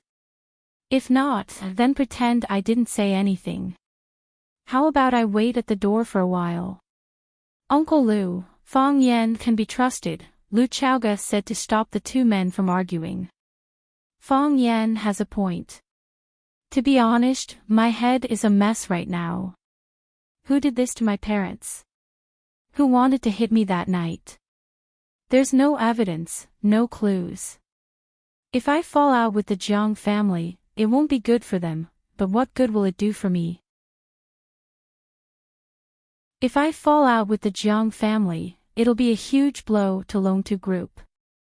Just like Uncle Lu said, Longtu Group is your blood and sweat, and it's also my parents' blood and sweat. All these years, I've never done anything for it, but I can't tarnish its reputation." Soft-hearted. Lu Jing sighed. "Just like your parents. If your parents had listened to me back then, they wouldn't have died tragically in a foreign land." Lu Chaoge's face turned pale. She asked anxiously, "Uncle Lu, what do you mean by that?" If anyone knew the truth, the person in front of her would be one of them. Even Fang Yan's nerves were stirred by this sentence. Could it be that Lu Chaoge's parents had encountered the same difficult choice back then? If that was the case, then who had forced him into such a situation? Fang Yan felt that the fog was about to dissipate, and the twilight of the truth was waving at them not far away. Chapter 163. The raindrops were like pearls, falling densely, as if they would never stop. The banana tree in the corner was thick and vigorous. Its leaves, which were bigger than grass fans, were blown off by the strong wind. A few pots of cacti were still exposed in the rain, using their tenacious vitality to resist the bad weather. In this restless afternoon, there were bound to be some restless events. Lu Jing took a sip of tea, looked at the rain outside, and said, "This terrible weather. I wonder when the sky will be clear. People are going to grow mold." The two audience members, Lu Chaoge and Fang Yan, had no intention of continuing the conversation. They hoped that Lu Jing could quickly get to the point instead of talking nonsense. Lu Jing's expression became sad, just like the continuous rainy season that made people feel depressed. There are times when teeth bite the tongue, not to mention two men with different life backgrounds. When Longtu was first established, Qiang Longtan provided the capital, and your father provided the technology. Qiang Longtan held 51% of the shares of Longtu Group, and your father held 49%. At that time, your father felt that he had too much and wanted to reduce his shares, but Qiang Longtan stopped him. Qiang Longtan told your father that this was a technical company, and that technology was the soul and life of Longtu. He said your father deserved more. Of course, it was their honeymoon period at that time. I heard these things from your mother. Because I had not entered Longtu Group at that time. You should know that the core project of Longtu Group is the Rubik's Cube. The Rubik's Cube is mainly used to support some high-tech projects, including ships, warships, or submarines. The Rubik's Cube is your father's work. Your parents had always wanted to commercialize the Rubik's Cube. They hoped to reduce its development costs, so that it could be popularized in all aspects of people's lives. For example, computers, mobile phones, home televisions, and other electrical products that require energy. He hoped to bring about a revolution. A revolution to replace new energy sources. This is the great ideal and ultimate goal of every researcher. However, Qiang Longtan hoped to rely on it to get a super order from the military. He hoped to completely militarize the Rubik's Cube. In other words, he wanted to develop its power to the extreme, and as for the cost, the military would pay for it anyway. Then, the conflict between the two sides arose. It was when their argument was at its most intense that I entered Longtu Group. I was personally invited to the company by Qiang Longtan. He hoped that there would be another scientist to compete with your father, so that he would know his position, and not blindly compete with him, the actual controller. For a long time, my relationship with your father was not harmonious. Your father was a stubborn man, and I was the person chosen by Qiang Longtan. I had to act. I had to act with him to gain his trust. But, from the bottom of my heart, I agreed with your father's choice. The two of us even privately imagined the widespread civilian market of the Rubik's Cube and the impact it would bring to the world. We quickly became friends. Of course, your mother and I have been friends for a long time. Because the research on the Rubik's Cube has encountered a technical problem, both for civilian and military purposes, it can only be temporarily shelved. The relationship between Qiang Longtan and your father has been restored. There is no conflict of interest. In my opinion, they are even closer than before. If that's the case. Lu Chaoge clenched her fists. Why did they still attack them? I don't know. Lu Jing shook his head. Maybe there are a lot of details I don't know. I only know that after your parents worked overtime for several months, Qiang Longtan said they should go out for a walk. They chose to go to the place they always wanted to go and never came back. Silence. There was a long silence. Lu Chaoge's face was expressionless, but her hands that were holding the teacup were trembling slightly, as if she was going to crush the teacup in her hands.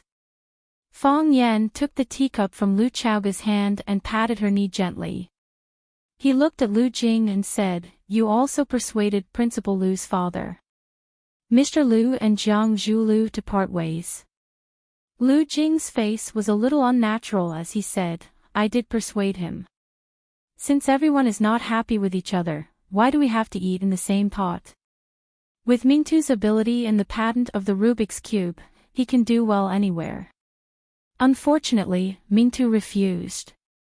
He said that since he had chosen to cooperate with Qiang Long Tan, he would not easily abandon his teammates. But, did he choose the right teammate? He did not betray his teammates, but his teammates completely sold him out. "We still don't have any evidence," Fong Yan said aloud. "There is no evidence to prove that Qiang Long Tan did it." Lu Jing sneered and said, "You haven't dealt with Qiang Long Tan, you don't know how terrible he is." "Evidence? How could you find evidence for what he did?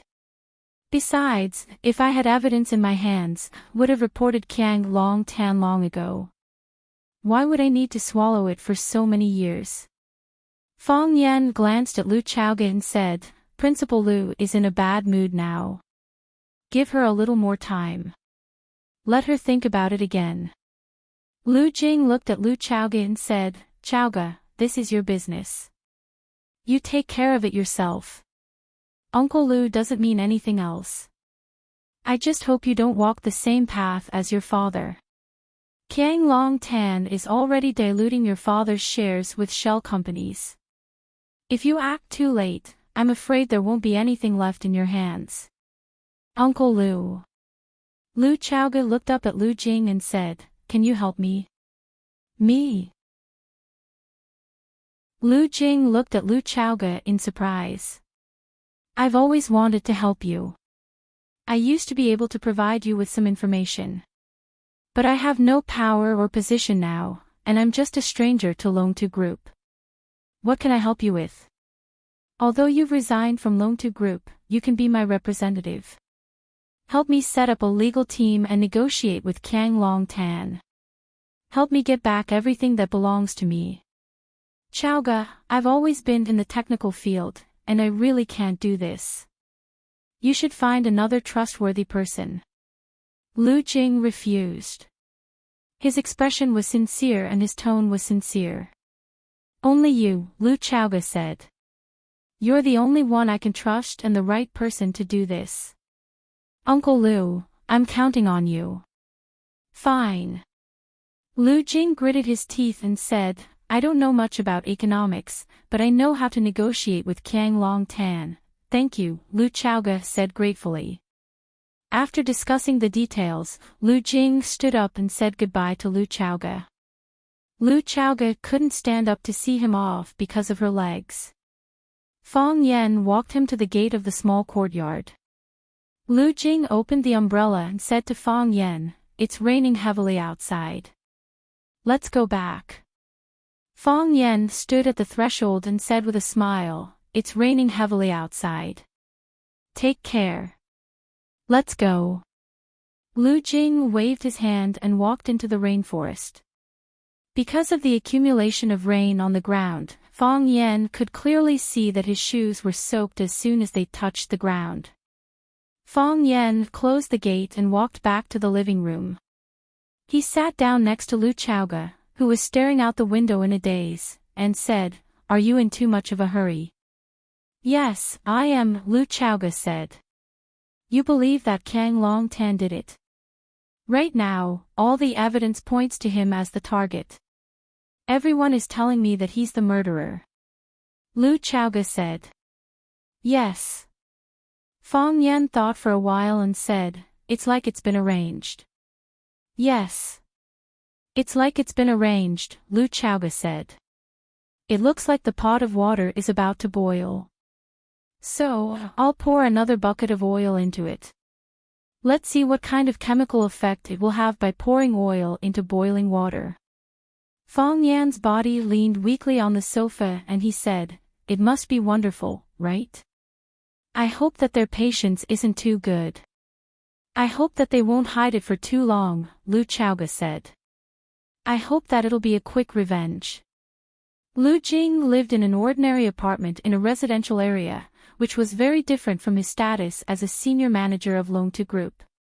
After all, due to the popularity of the energy sector in recent years, even the income of some department managers was enough to buy a villa around Shisha Mountain.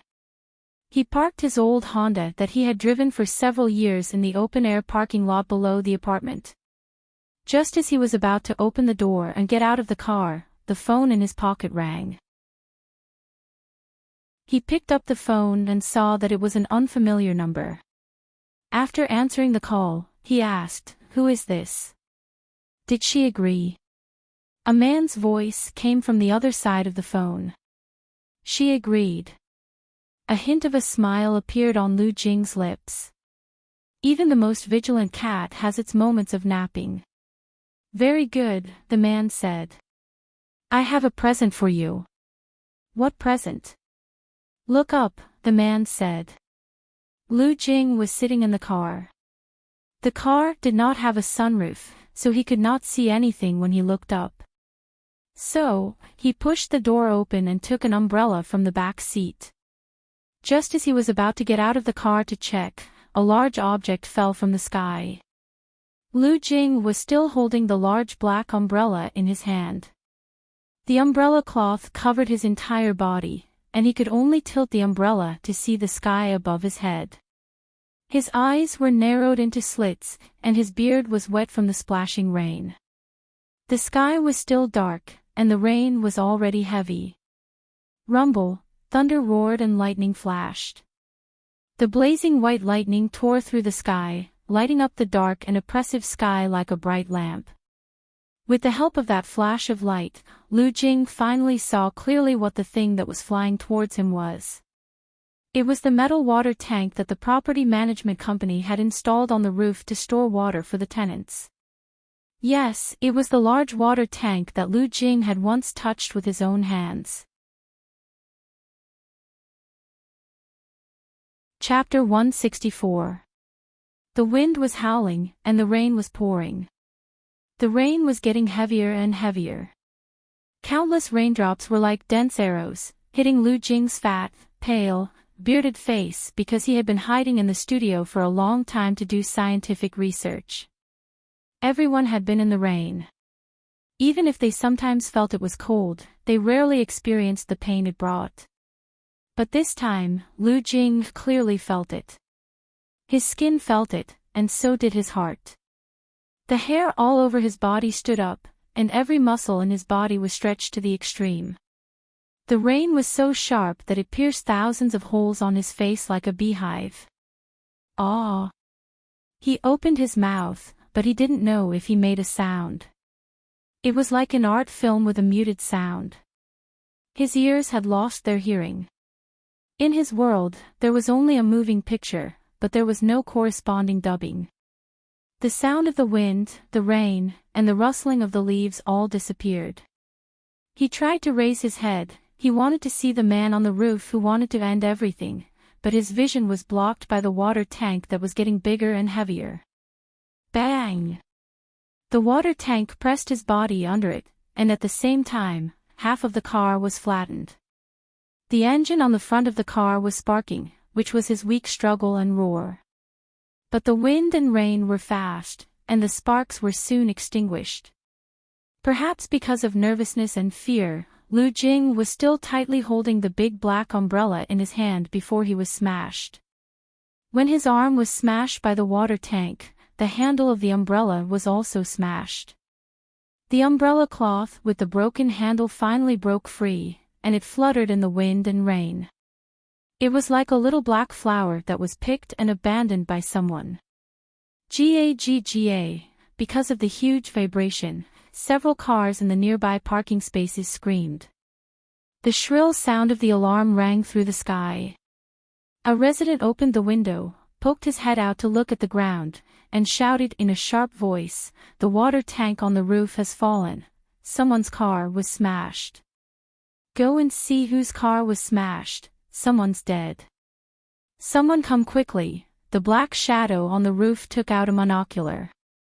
He opened the monocular, and Lu Jing's bloody face suddenly appeared in front of him.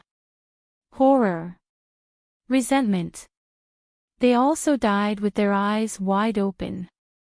Of course, to them, the most important thing was that Lu Jing had died thoroughly. The Black Shadow raised his hand to his forehead in a non-standard military salute and then turned to leave this dangerous place that would soon become the second crime scene.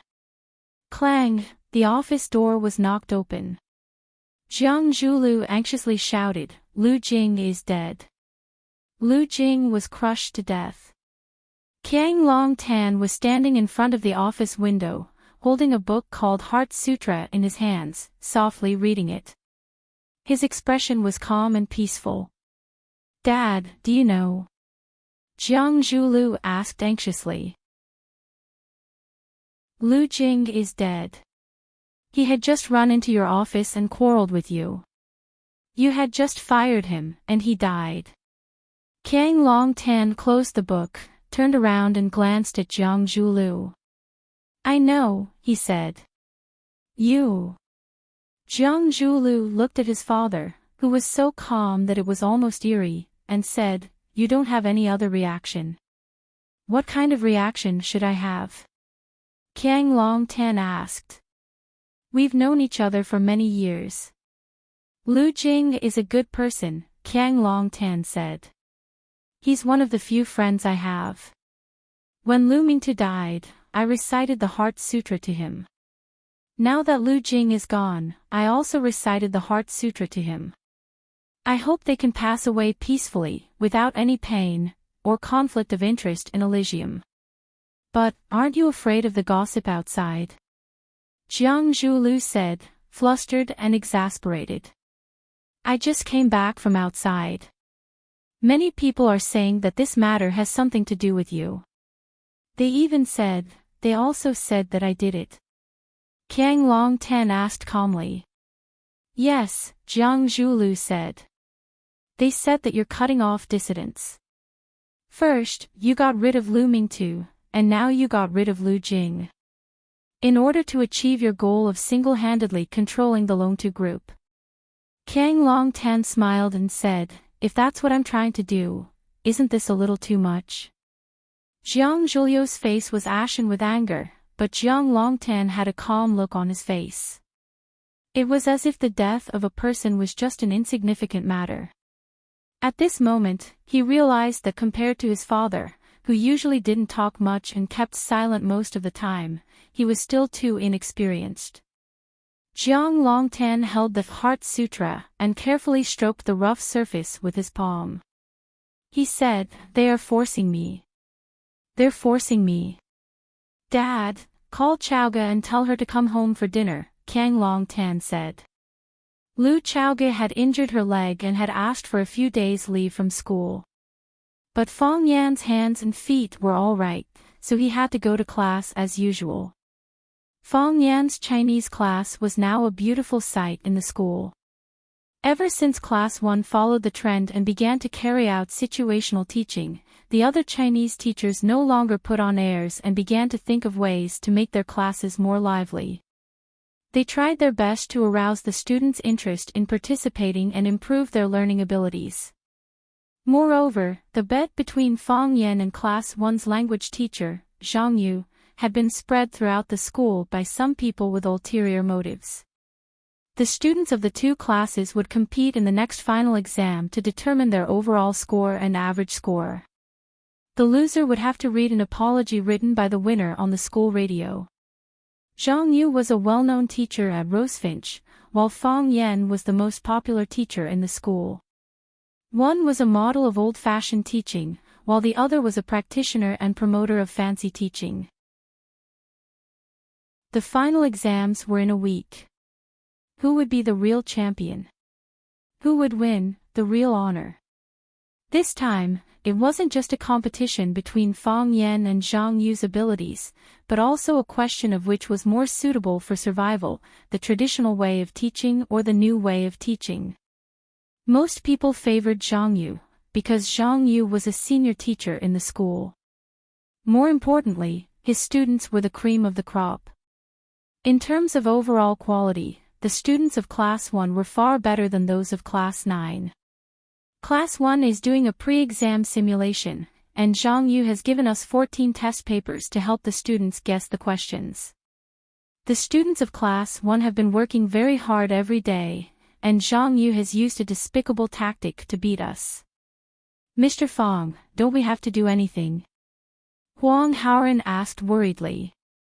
He was the language representative of Class 9, and since Class 9 had made a bet with Class 1, he naturally had to take the lead.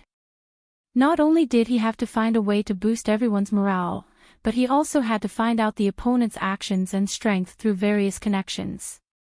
However, while Class 1 was busy winning this competition, their Mr. Fong had no idea how to deal with it. It was as if what he had said that day was just a casual remark, and he had completely forgotten about it. Therefore, Huang Haoren had to take the initiative to communicate with Mr. Fong after class, trying to find out his true thoughts. Is there any meaning to it? Fong Yan asked with a smile. If you rely on doing your best to win this competition, have you really memorized all of it? Can you apply what you have learned? Can you turn this knowledge into a kind of culture, a kind of gene flow into your blood and become one with you? We don't have to do anything. I believe you will be the final winner. Mr. Fong. Huang Haoren was touched. Okay. Go back to class, Fong Yan said. Mr. Fong, don't worry, we definitely won't let you down. I said, I believe in you. Fong Yan nodded. Oh yes, remember to pass on what I said just now to the students. When Fong Yan came back, Lu Chaoga was standing in front of the window looking at the scenery. She was expressionless, and there was something in her eyes that Fong Yan couldn't understand, but it made his heart palpitate. Fong Yan put away his umbrella and walked in front of Lu Chaoga, asking, why don't you go in and sit? Your leg hasn't fully recovered, so you can't stand for too long. What do you want to eat tonight?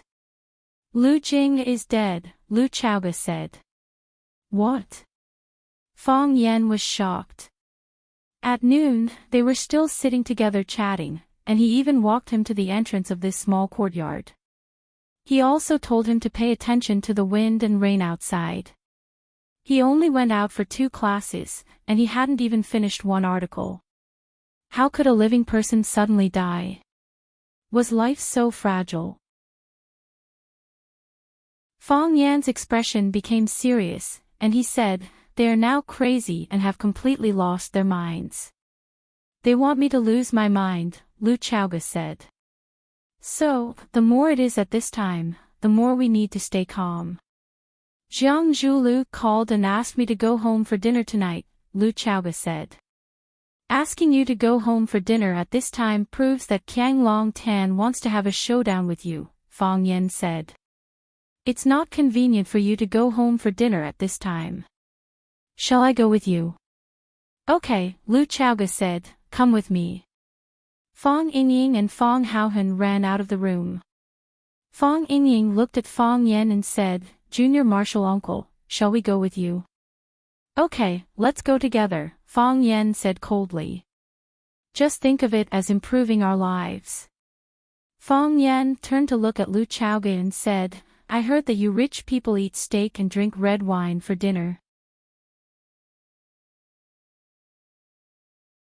Chapter 165. The speed of the police investigation was extremely fast. In less than 24 hours after the accident, they had already found the car involved. They found the car in an abandoned factory compound. Of course, the driver who caused the accident had already escaped. That night, there was a heavy rain, which was the most natural cover. The rain had washed away many important traces, and even the tire tracks had disappeared. This had indeed increased the difficulty of solving the case. The car owner's information was also found. The car owner's name was Han Dongxing, and he was the boss of a small construction team. He parked the car at the entrance of the construction site, and then stayed in the construction site to play cards with the workers. He had no idea that his car was lost, and he didn't know that his car had become an accomplice to a serious murder in the short period of time it was lost. Because there was a card player who testified for him, Han Dongxing's suspicion of the crime was cleared. But, who stole his car? This was still an unsolved mystery. The senior police officers in the police team compared the video that was taken when the car was driving. They found that the driver in the driver's seat was wearing a black shirt, a black hat, and a black mask. There was no way to restore his true appearance. Moreover, because the weather was too bad at that time, with the howling wind and heavy rain, the video was too blurry. It was difficult to even tell whether the driver was a man or a woman. You can't find any clues? Fang Yan asked. We can't find any clues, said Wang Dazhong, who was in charge of the case. Because this case involved Lu Chaoge, Jiang Zhulu had informed the leaders of the Huaqing Municipal Public Security Bureau. With the pressure from above, the police officers didn't dare to slack off. They also gave full respect to Fang Yan and Lu Chaoge, who came to question the case. But this is only temporary. Because the car is only one of the clues, our people are also looking for suspects with a motive. The other lines are also following up at the same time. I believe that we will definitely catch the criminal as soon as possible and give Miss Lu an explanation. Fang Yan looked at Lu Chaoge, then said to Wang Dazhong, I want to see the surveillance video of the crime scene, Sky 1. Is that okay? Wang Dazhong looked troubled and said, I am one of the victims, and also a witness. Maybe I can give you some clues after watching the video, right? Lu Chaoge glanced at Wang Dazhong and said, let him take a look. Alright then, Wang Dazhong said. Let's watch the video together again. We've studied this video dozens of times. Wang Dazhong invited Fang Yan and Lu Chaoge to the reference room and instructed the staff to play the video of Lu Chaoge being hit at the entrance of Sky No. 1 Hotel on the big screen. From the moment the Toyota appeared on Sky 1 surveillance camera to the moment it mysteriously disappeared, only 2 seconds had passed. The content of the video flashed before their eyes. The parking lot was on the dimly lit side of the hotel, and the surveillance equipment was not advanced enough. The image they could see was indeed a blur. After watching the video, Fang Yan and Lu Chaoge felt that they didn't see anything. Yes, there was nothing.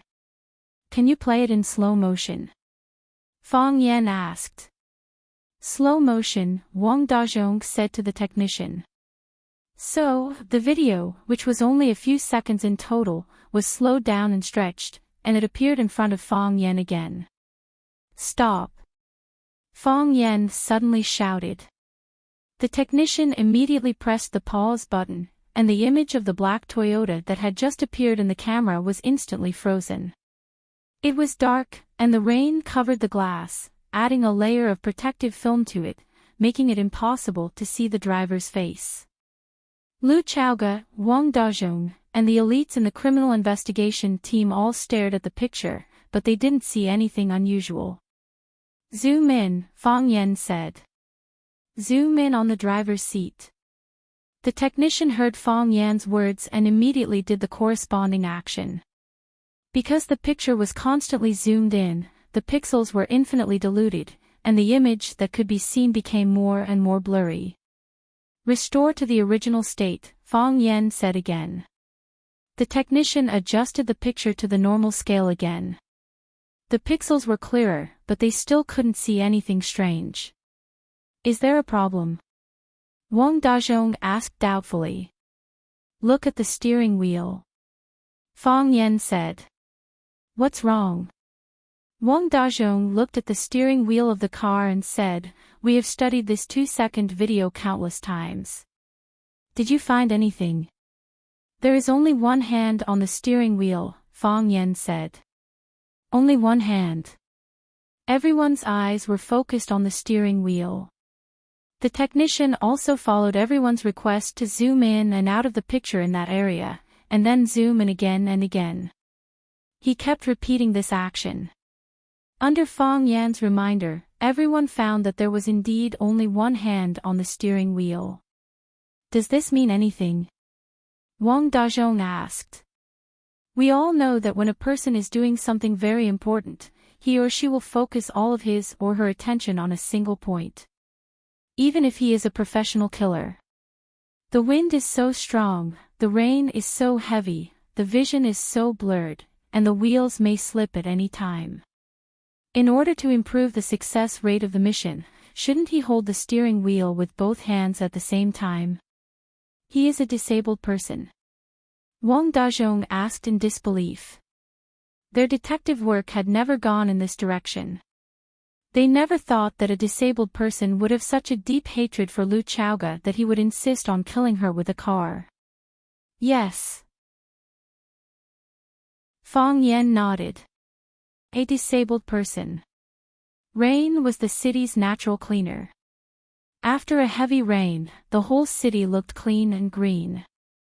Watching was a little chilly in November. Lu Chaoga put on a long windbreaker, Fang Yingying and Fang Haohan put on sportswear, and Fang Yan tied a plaid scarf around his neck. He was not cold, but he felt that it was more artistic. Lu Chaoga still could not drive, so Fang Yan became her full-time driver. Under Lu Chaoga's guidance in the navigation, Fang Yan finally parked the car in front of the Jiang family's house. Hearing the car horn outside, the housekeeper opened the door. Seeing Lu Chaoga get out of the car, the housekeeper greeted her warmly. Miss Lu, you're back. Madam didn't go out to play mahjong today. She's been waiting for you. Lu Chaoga nodded and walked to the living room with Fang Yan's help. Rin Jin was watching TV on the sofa in the living room. Seeing Lu Chaoga come back, she greeted her with a smile. Chaoga, you're back. Auntie Ren. Lu Chaoga greeted Rin Jin with a straight face. Chaoga, come sit here. Rin Jin walked up to Lu Chaoga, held her hand, and said, let's sit and talk for a while. Your uncle and Zhu Lu are still at the company. They said that they have an emergency meeting. Chaoga, where have you been these days? Your uncle Jiang came back and said that you had a car accident, and I was scared. Why didn't you come back to tell me about such a big thing like a car accident? Do you know how worried I was? Your phone is always turned off. It really makes me anxious. Are you hurt? You have a few cuts on your face. Are you okay? It seemed that the Jiang family had been very kind to Lu Chaoga. Anyone who didn't know the inside story would never doubt that the mother and daughter weren't their biological daughter. I'm fine, Lu Chaoga said. That's good. I'm glad you're fine. Rin Jin looked relieved and said, Chaoga, I don't mean to criticize you, but you can't do this again. You have to discuss it with everyone, and you can't bear it alone. Aren't we a family? Don't be so polite to us. I will. This incident has also taught us a profound lesson. Chaoga, you have to be careful when you make friends from now on. Don't let anyone you don't know get close to you. In this world, there is no lack of those toads who want to eat swan meat, people who want to reach the sky in one step. It's too hard to work, who doesn't want to reap without sowing? You can't judge a book by its cover. Some people are willing to do anything to achieve their ulterior motives. You're still young and inexperienced, so you don't understand. Some people lie for money, some for sex, and some for feelings. What's the point? It's all for their own financial ends. From beginning to end, Rin Jin didn't even glance at Fang Yan or Fang Yingying and Fang Haohan, who were standing on either side of him. She treated the three of them like they were invisible, and her attitude affected the nanny as well. According to the rules of the house, the nanny had to make tea for the guests as soon as they arrived, but should she make tea or not?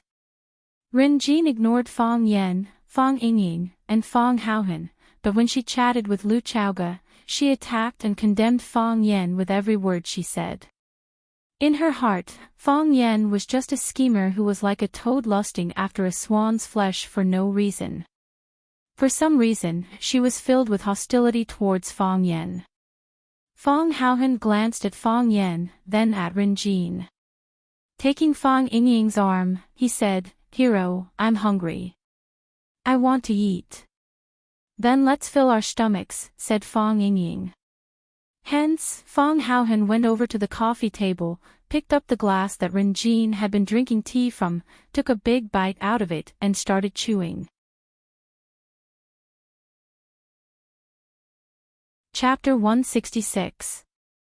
Gotcha, gotcha, gotcha. No one spoke again, and they even forgot to breathe. In addition to the voice of a popular female singer who was singing passionately through the national talent show, there was only this creepy sound of eating glass.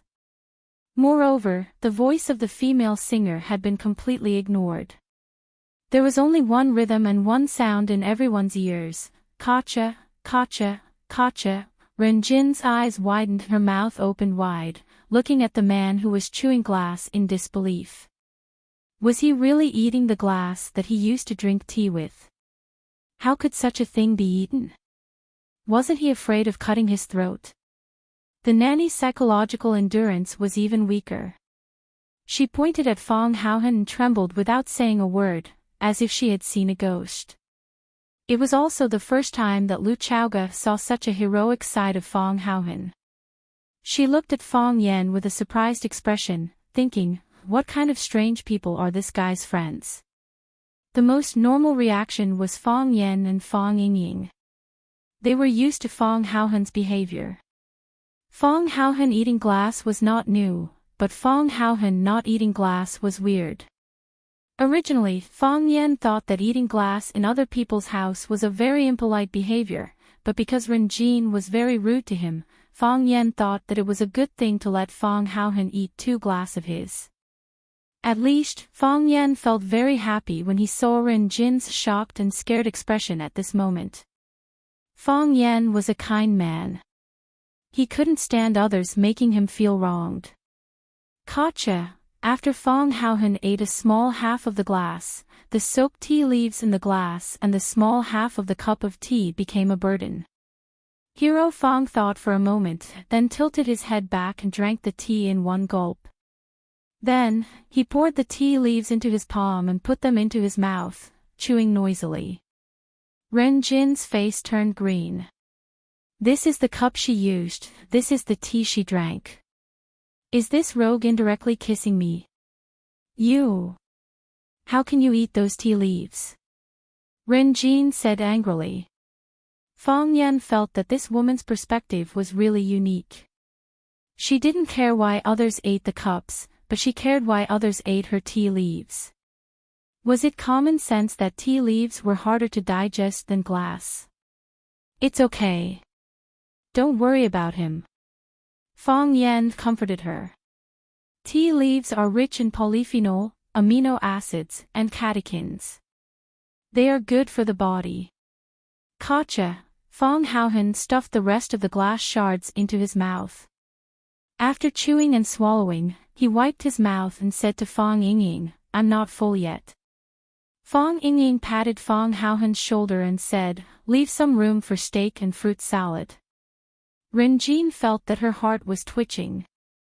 Listen, what are these 2 guys talking about? They ate my cup, drank my tea, and now they want to eat my family's steak and fruit salad. You! Ren Jin pointed at Fong Yingying and Fong Haohan and shouted, get out of here. Our family doesn't welcome you. Fong Yingying looked at Fong Haohan with a complaining look and said, I told you to bear with it. Look at how angry you are. Old lady, don't be angry, it's easy to get wrinkles when you are angry. How about we ask Junior Marshall Uncle to buy you a glass? Old lady. Ren Jin felt like she was struck by lightning. Everything else was ignored by her. Her mind kept repeating the 3 blood-red words old lady. Old lady. How could they call her old lady? She had beautiful black hair, pink skin, bright eyes, and she also had well-maintained buttocks and breasts. How could he call her an old lady? Ren Jin's first reaction was to immediately find a mirror and look at herself in the mirror to see if there was anything wrong with her dress today. Otherwise, why would someone be so blind as to mistake a flirtatious mature woman like herself as an old lady? Fong Haohan, who was accused by Fong Yingying, felt extremely wronged and argued, "Hero, you told me to eat something to fill my stomach." "I did say that, but didn't you see the old lady was angry?" Lu Chaoge. Ren Jin finally exploded. She shouted with a sharp voice and pointed at Fong Yan, Fong Yingying, and Fong Haohan and said, "Who are these people? What kind of scoundrels are they? What did I tell you just now? Don't make friends with those people you don't know. You just brought them home to anger me. Lu Chaoge, I usually treat you well, and this is how you treat me. Do you want to anger me to death?" "Auntie Ren, I didn't mean that," Lu Chaoge said. "Good. You didn't mean that, did you?" Lu Chaoge pointed at Fong Yan and said, "Let him go. Let them all go. I don't want to see them, I want them to disappear in front of my eyes immediately." "Auntie Ren, they are my friends," Lu Chaoge said. Ren Jin calmed down. She stared at Lu Chaoge with burning eyes, and then looked at Fong Yan, Fong Yingying, and Fong Haohan as she sneered and said, "I understand. Lu Chaoge, are you bringing people back to flaunt your strength?" "Auntie Ren, I don't understand what you mean," Lu Chaoge said. "You don't understand. Lu Chaoge, you don't remember, do you? I took you to have your IQ tested a long time ago, and I clearly remember your test results. You are such a smart woman, how can you not understand what I mean? Don't take things that happened when you were young seriously."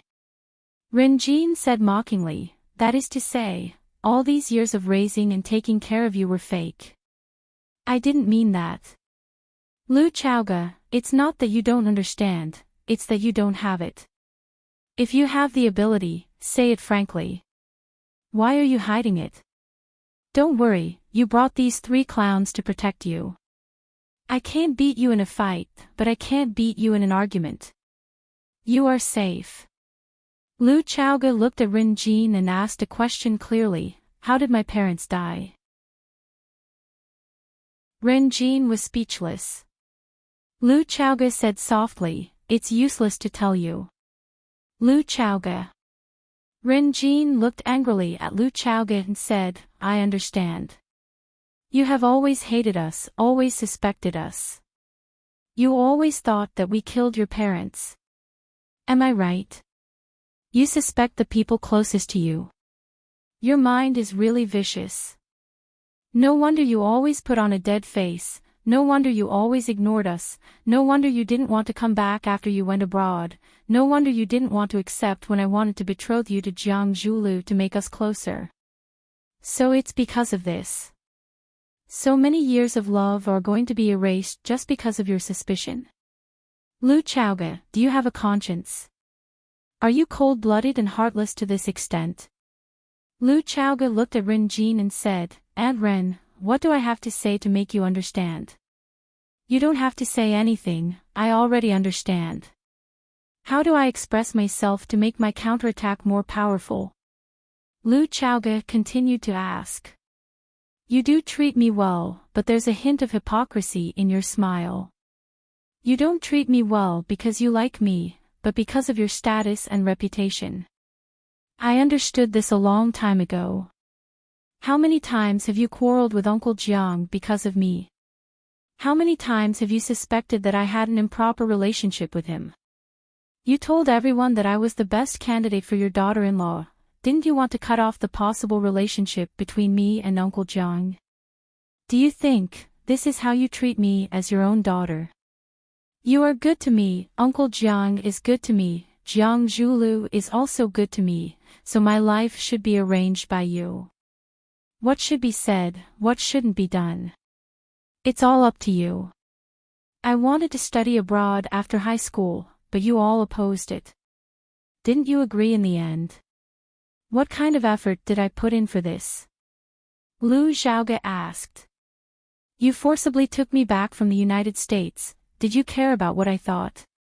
You forcibly arranged for me to be your daughter-in-law. Did you consider my feelings? Or, do you care, whether I like him or not?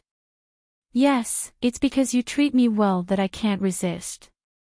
Because my parents died early, I was raised and taken care of by you. I have to live for your wishes. Is that right? Do you understand how I feel? Every time you peel an apple for me, I will think about what you are going to ask from me. Every time you personally cook a bowl of noodle soup for me, I have to think about what kind of deal is behind this bowl of noodle soup. So, I don't want to talk more and more, my life is getting more and more depressed. Every day when I wake up, I feel that my skin is stiff, the air is thin, and even breathing is difficult. Auntie Ren, do you know that I have depression? Do you know that I have seen a psychiatrist? Do you know that I have thought about suicide? Ren Jin's expression was dull. She really didn't know about this. Fong Yan was also stunned for a moment. The strong and cold Principal Lu actually had the thought of suicide. She also had such a weak moment. Even so, you still think that I don't know how to be grateful, and that I am heartless to you all. Lu Xiaoge looked at Ren Jin like a knife and said, Auntie Ren, I think you don't understand what is called gentle violence, right? Chapter 167. Phew. After saying these words, Lu Xiaoge took a long breath of fresh air. Too easy. Too comfortable. How many years had it been? The long days and nights, the days that felt like years, the words that she held back in her heart that were difficult to say, the thorn in her bone, almost tortured her to the point that she was about to go crazy. She was like a silkworm cocoon wrapped in a thin membrane. She wanted to scream, she wanted to struggle and twist with all her might. She wanted to tear everything apart and destroy it, but in the name of love and protection, the thin membrane made it difficult for her to move. Finally, she said what she wanted to say. She was free. Ren Jin's face was as pale as paper. She stared at Lu Xiaoge with deep resentment, and said, I didn't expect that I still raised an ungrateful wolf. Well, Lu Xiaoge, since our Jiang family made you so uncomfortable, since we treated you so badly, then, tell me, what are you doing back this time? Uncle Jiang asked me to come back for dinner, Lu Xiaoge said. Come back. Ren Jin sneered. Lu Xiaoge, what do you mean by coming back? Come back to your own home, then come back. What you said just now has separated yourself from this family. You are no longer a member of this family, you are just a guest. And a guest who is not welcomed by the host. So, as the mistress of this house, please bring your lowly friends out. Fong Yan was angry and said, we are Lu Xiaoge's friends, but we are not dirty. Fong Yingying was also very angry. He slapped Fong Haohen's head and said, Fong Haohen, go eat another glass. Fong Haohen looked at Fong Yan pitifully, not knowing whether he should eat or not. Aunt Ren, don't call me Aunt Ren. Ren Jin angrily interrupted Lu Xiaoge's words and coldly said, Lu Xiaoge, from today onwards, the kindness between us is severed. From now on, we are just strangers, Ren Jin. Lu Xiaoge clenched her fists and gritted her teeth. Please respect my friend. Get lost. Ren Jin pointed at the door of the villa. Get out, all of you. Ren Jin turned around and shouted at the nanny, are you stupid? Call security. No need. Lu Xiaoge said aloud. We can walk by ourselves. After that, Lu Xiaoge turned around and walked out of the villa. Just now, when Ren Jin called them scum, Fong Yan did not retaliate. Fong Yan felt that he had suffered a loss. Now that he was about to leave, he naturally couldn't leave with a grievance. Fong Yan slapped Fong Haohen's head and shouted, Fong Haohan, eat all the glasses in their house. Fong Haohan was shocked and said bitterly, Junior Marshal Uncle, I'm afraid I can't eat, then pack it up and take it away. That's good. Fong Haohan was happy. He really wanted to find the Jiang family's glasses to eat. Let's eat. Ren Jin laughed wildly. Eat. Eat enough. Eat it all. If you can't finish it, then you're a son of a bitch. Junior Marshal Uncle, she's cursing. Fong Haohan said. Then hit her. Fong Yingying shouted. So, Fong Haohan rushed toward Ren Jin angrily. Go ahead. Ren Jin stood there proudly, raising her beautiful face that could be broken by a single blow. She looked at Fong Haohan with a sneer and said, slap me if you can. Fong Haohan was stunned. He turned to look at Fong Yan and said blankly, Junior Marshal Uncle, did I really slap you? Slap. Fong Haohan was slapped in the face. After Ren Jin slapped Fong Haohan, she stared at Fong Haohan with disdain and said disdainfully, who do you think you are? Get out of here. Lu Chaoga stopped at the door of the living room. The smile on Fong Yan's face froze. Fong Yingying's fat face was quickly filled with anger. Bitch, I'll tear you apart. Fong Yingying flew into a rage. He and Fong Haohan were like brothers. Their relationship was much deeper than ordinary people. Hero Fong was bullied and humiliated. This slap in the face was more painful than slapping himself in the face. Fong Yan smiled gloomily and said, a real man must do what he says.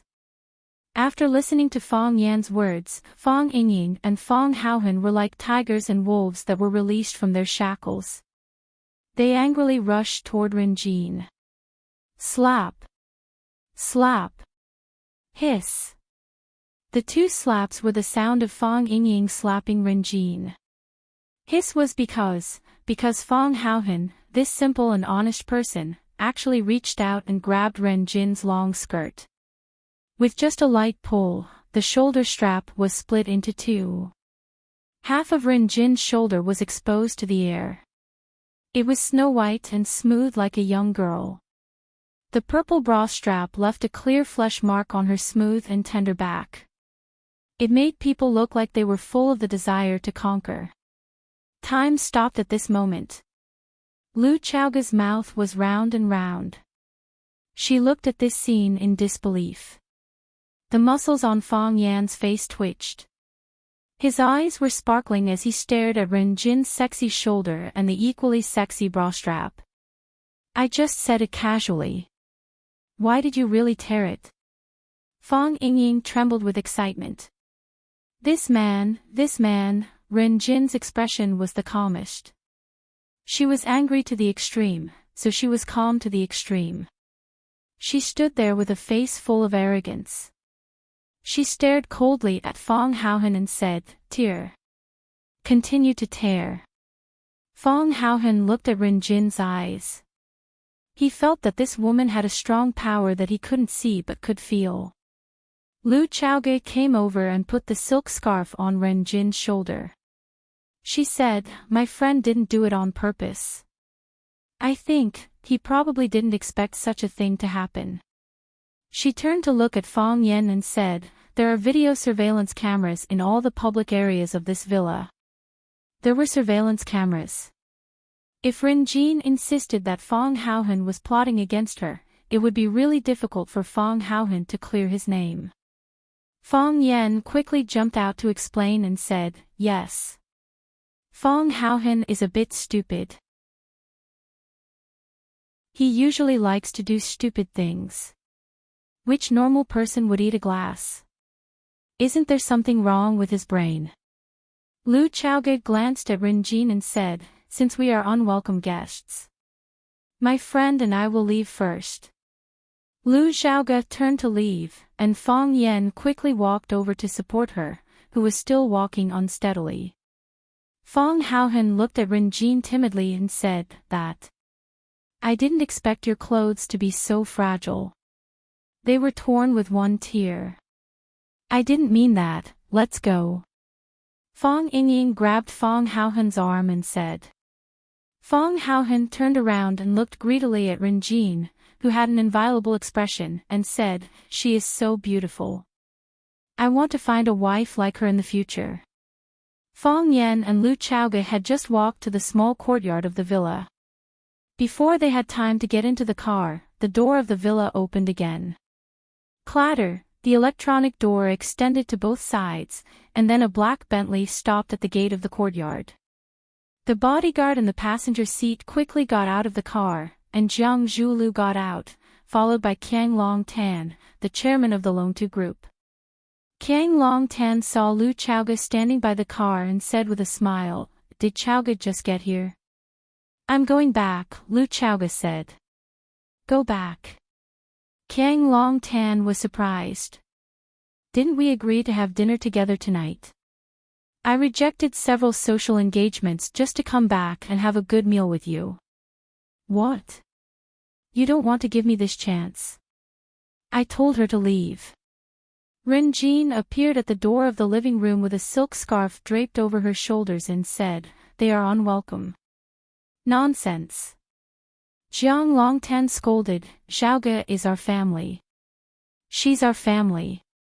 How could she be unwelcome?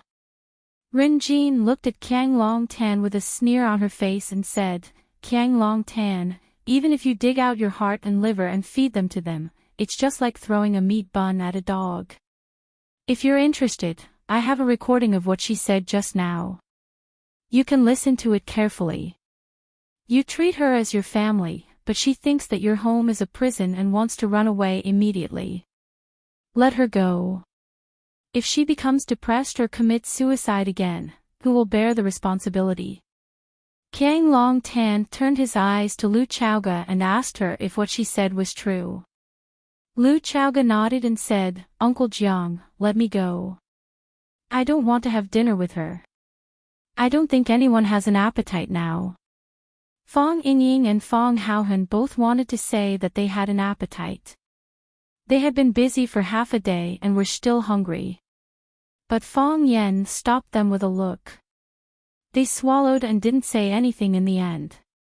Jiang Longtan heaved a deep sigh and said, family harmony brings prosperity to all things.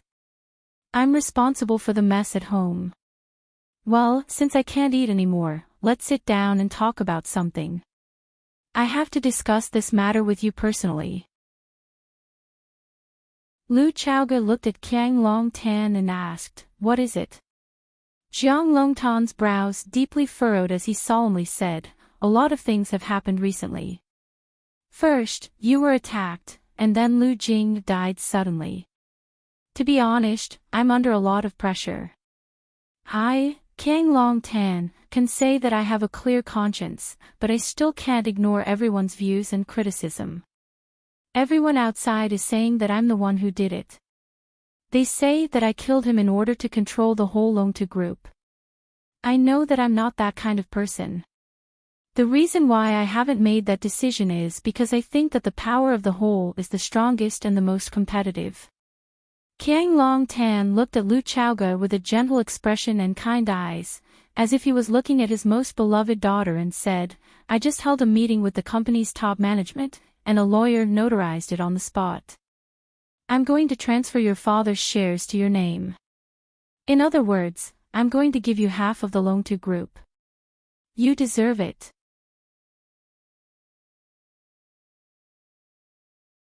Chapter 168. Half of Longtu.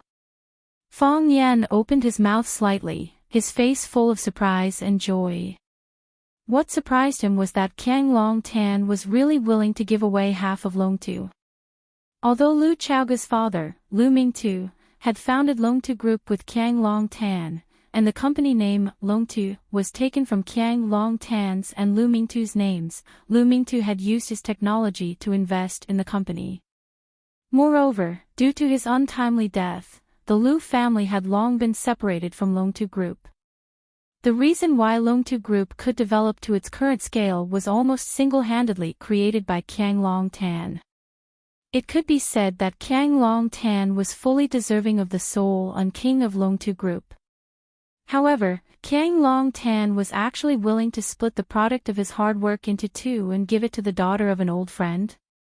What surprised him was that with the current market value of Longtu Group and the possible future profits, Lu Chaoge would become a millionaire overnight.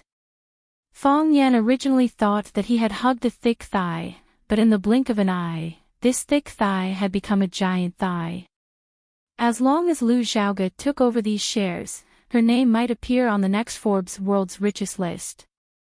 In this case, Lu Xiaoge would be too embarrassed to take back her Rosefinch courtyard, right? Fang Yan was already full of expectations for his future life. As long as he continued to curry favor with Lu Xiaoge and maintain a close friendship and comradeship with Lu Xiaoge would bring him to eat, drink, and sleep with big breasts. The problem was, did Qiang Long Tan's actions prove that he was really not the murderer who killed Lu Xiaoge's parents? Fang Yan felt that his IQ was not enough. The situation in front of him was getting more and more confusing. Fang Yingying and Fang Haohan, these two idiots, didn't understand what Qiang Long Tan's words meant. Fang Haohan's eyes occasionally glanced at Ren Jin, who was on the steps. The more he looked at her, the more he felt that this woman was interesting. Fang Yingying was trying to persuade him to give up on this idea, telling him that the women in the city were tigers and that he should avoid them at all costs. Jiang Zhuliu's expression was calm. It seemed like he already knew about his father's actions. Instead, Ren Jin's expression changed greatly, and he snapped, "Qiang Long Tan, have you discussed this with me before you made such a decision?"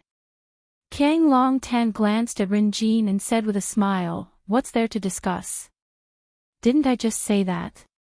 This is what Chaoge deserves." Deserved?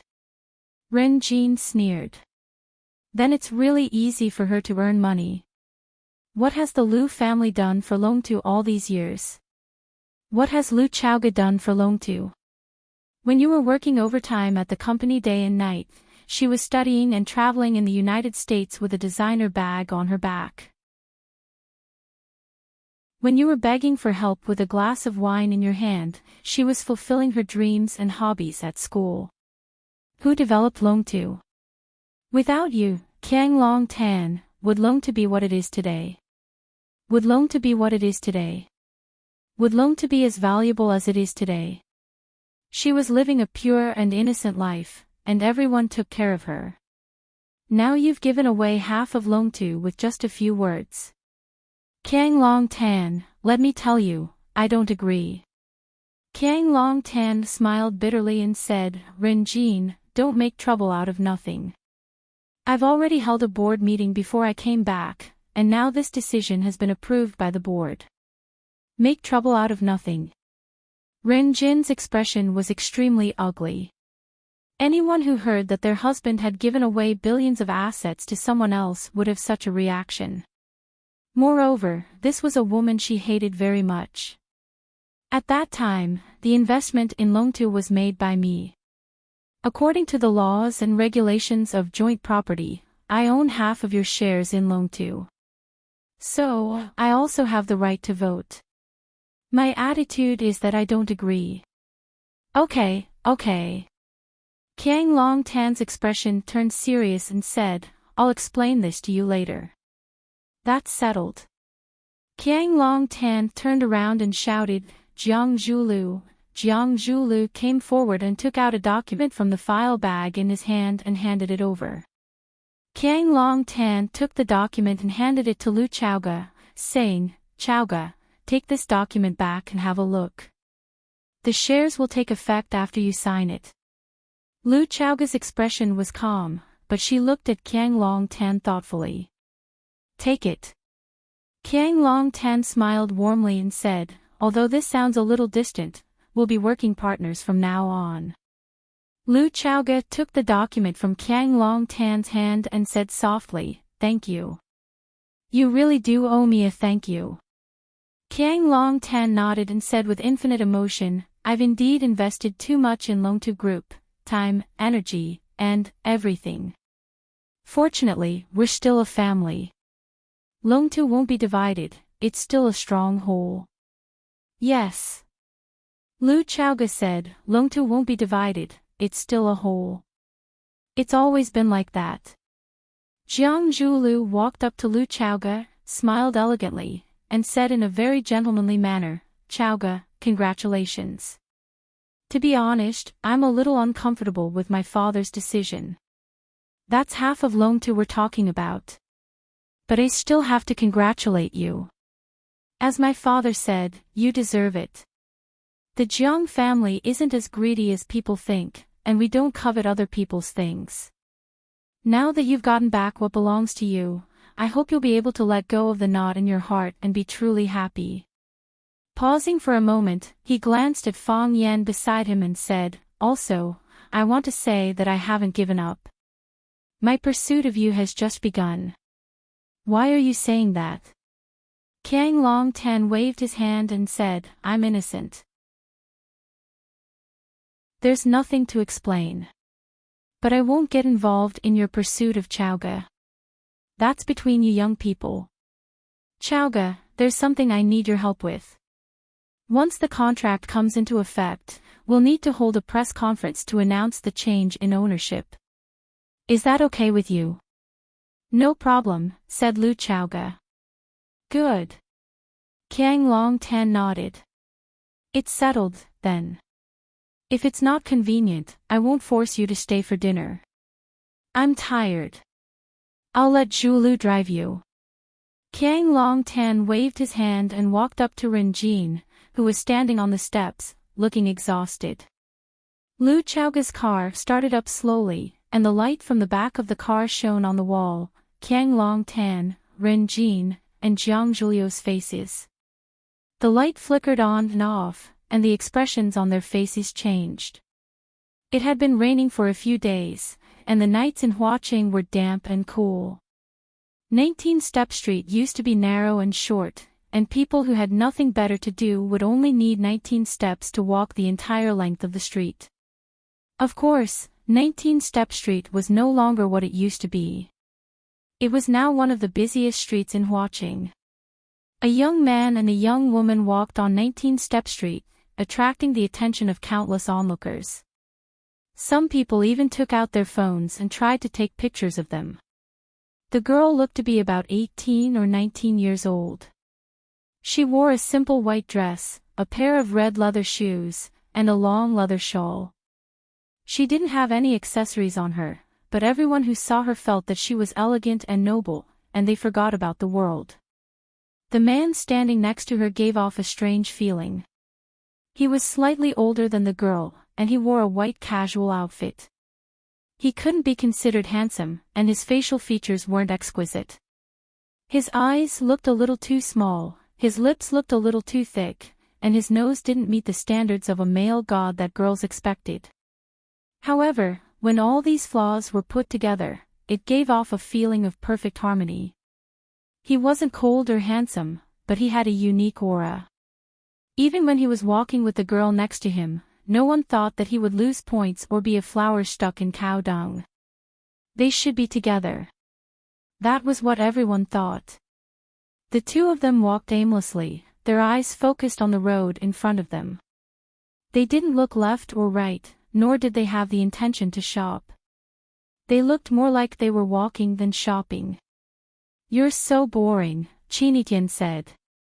The man smiled shyly, revealing 2 deep dimples on his face. He touched his nose and said embarrassedly, many people say that. You said you wanted to see the night view of Huaqing.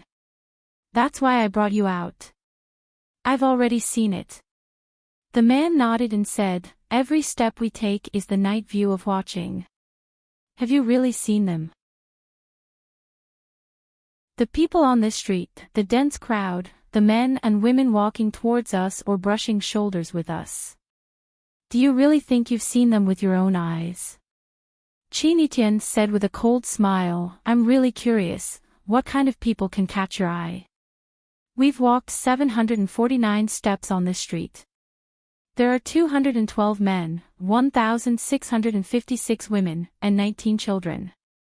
There are 3 mothers carrying their children, and 1 pregnant woman. She continued, we've walked 749 steps on this street, and there are 212 men, 1,656 women, and 19 children.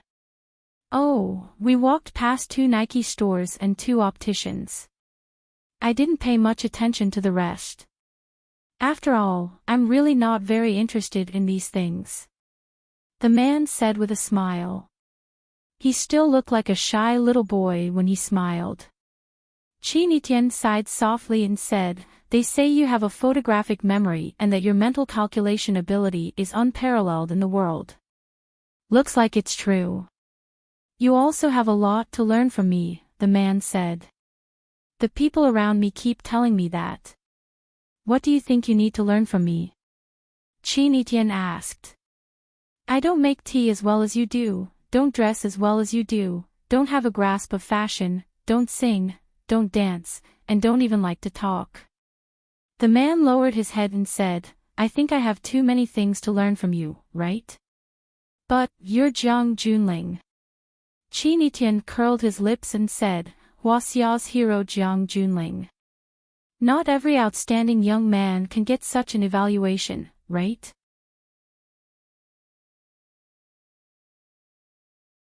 Chapter 169. The Tao addict, song transplanting seedlings, once said, Jiang Junling is the first hero of Huaxia. He also said, the son should be like Jiang Junling, and the adopted daughter must be like Chinitian. Because the Tao addict's skill in judging people was the best in the world, Jiang Junling and Chinitian, who were greatly praised by him, immediately became famous. Even the young people who had the same status as them, or who had even more illustrious family backgrounds, were far behind them in terms of influence. The Tao addict praised Jiang Junling twice in a row and flattered Jiang Junling as the first hero of Huaxia. But he also put Chinitian in the same position as him. Therefore, Chinitian's status also rose and became a shining pearl.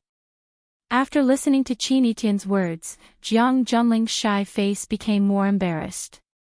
He shook his head and said, there are many talents in Yanjing and heroes are like carps crossing the river. Huaxia is a big place with many talents. How can Jiang Junling dare to say that he is the first hero? Chinitian also felt the same way and said, the Tao addict is harmful. The two benefited from the words of the Tao addict. They could get more attention from all forces. As long as their performance was eye-catching, it was easy to get everyone's approval.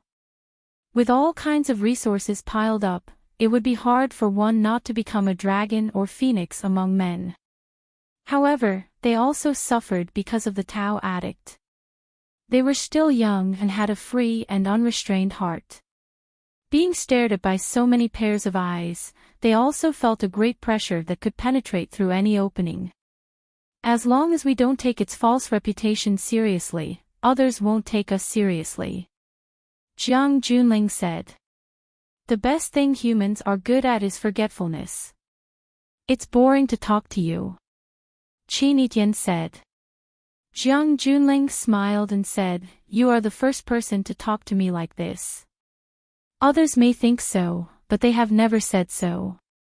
Chinitian ignored him and turned to walk into the alley next to the pedestrian street. This alley was a street of snacks. There were juice shops, fruit shops, fried ice shops, fish ball shops, and even more barbecue shops. 10 o'clock at night was the time when the barbecue stall's business was at its peak. Countless men and women gathered around the square tables, ordering a few skewers of lamb, chives, and eggplants to go with the wine, playing finger-guessing games and having a great time. Chinitian found an empty table and sat down, then shouted, "Boss, order." The proprietress came over with the menu. When she saw Chinitian's face clearly, she was stunned. The eloquence that she had developed over the years in the night market suddenly disappeared. It was as if she had suddenly lost the ability to speak. She wanted to praise Chinitian, but she couldn't bring herself to say it. For the first time, she felt that praising someone was actually a form of blasphemy. Chinitian took the menu and began to look through it. Then he ordered quickly, 4 skewers of beef. 4 mutton skewers. 2 chicken feet. 2 corn. 2 chives. Oh, and a portion of sea white bean sprouts. Give me 2 mugs of draft beer. Thank you. Miss, you alone. I'm afraid you can't finish so much, the proprietress kindly reminded her. Chinitian pointed at Jiang Junling and said with a smile, I have companions. Oh. Then I'll go prepare now. The proprietress smiled fawningly and trotted away. Chinitian waved at Jiang Junling and said, It's my treat tonight. Jiang Junling smiled but didn't say anything. He stood far away from the barbecue stall and didn't want to move. He didn't want to sit on the greasy stool and accompany Chinitian to eat the barbecue food of unknown origin. Jiang Junling, you still can't put down that stinky attitude. Chinitian said sarcastically. My attitude isn't stinky. How can it be stinky? Jiang Junling said with a smile. Enjoy it. I'll wait for you. How boring. Chinitian looked at Jiang Junling and said. At that moment, the beer that Chinitian ordered was served. She picked up 2 mugs of beer and walked straight to the group of men at the next table. She said, Are you guys playing finger guessing? Count me in. As she spoke, she had already picked up a plastic chair with her foot and sat down. She put the beer on the table and said, Can we start now? Silence. Dead silence.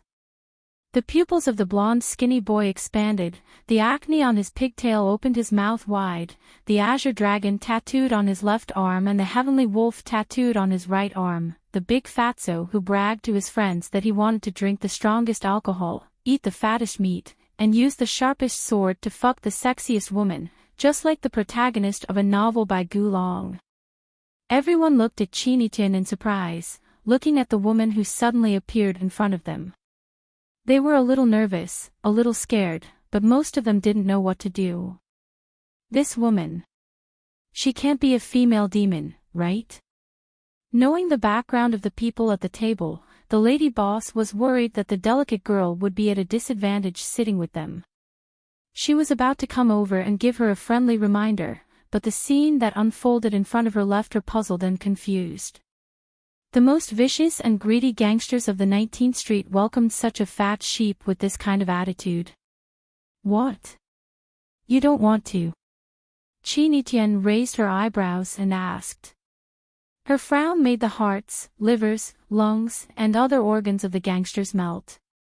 Azure Dragon Sky Wolf looked at Chinitian carefully and said, Girl. We don't know what kind of game you like to play. I'm fine with any kind. You guys can teach me. Chinitian said. Then let's play the 15 to 20 game we just played. Up to you. Start. Azure Dragon Sky Wolf shouted loudly. The others were also excited. With such a goddess on the scene, who wouldn't be on their best behavior? What was that saying again? When men and women pair up, drinking is only enjoyable. While Chinitian and the gangsters were having fun drinking and playing finger guessing, Jiang Junling was standing at the place where he had just stopped.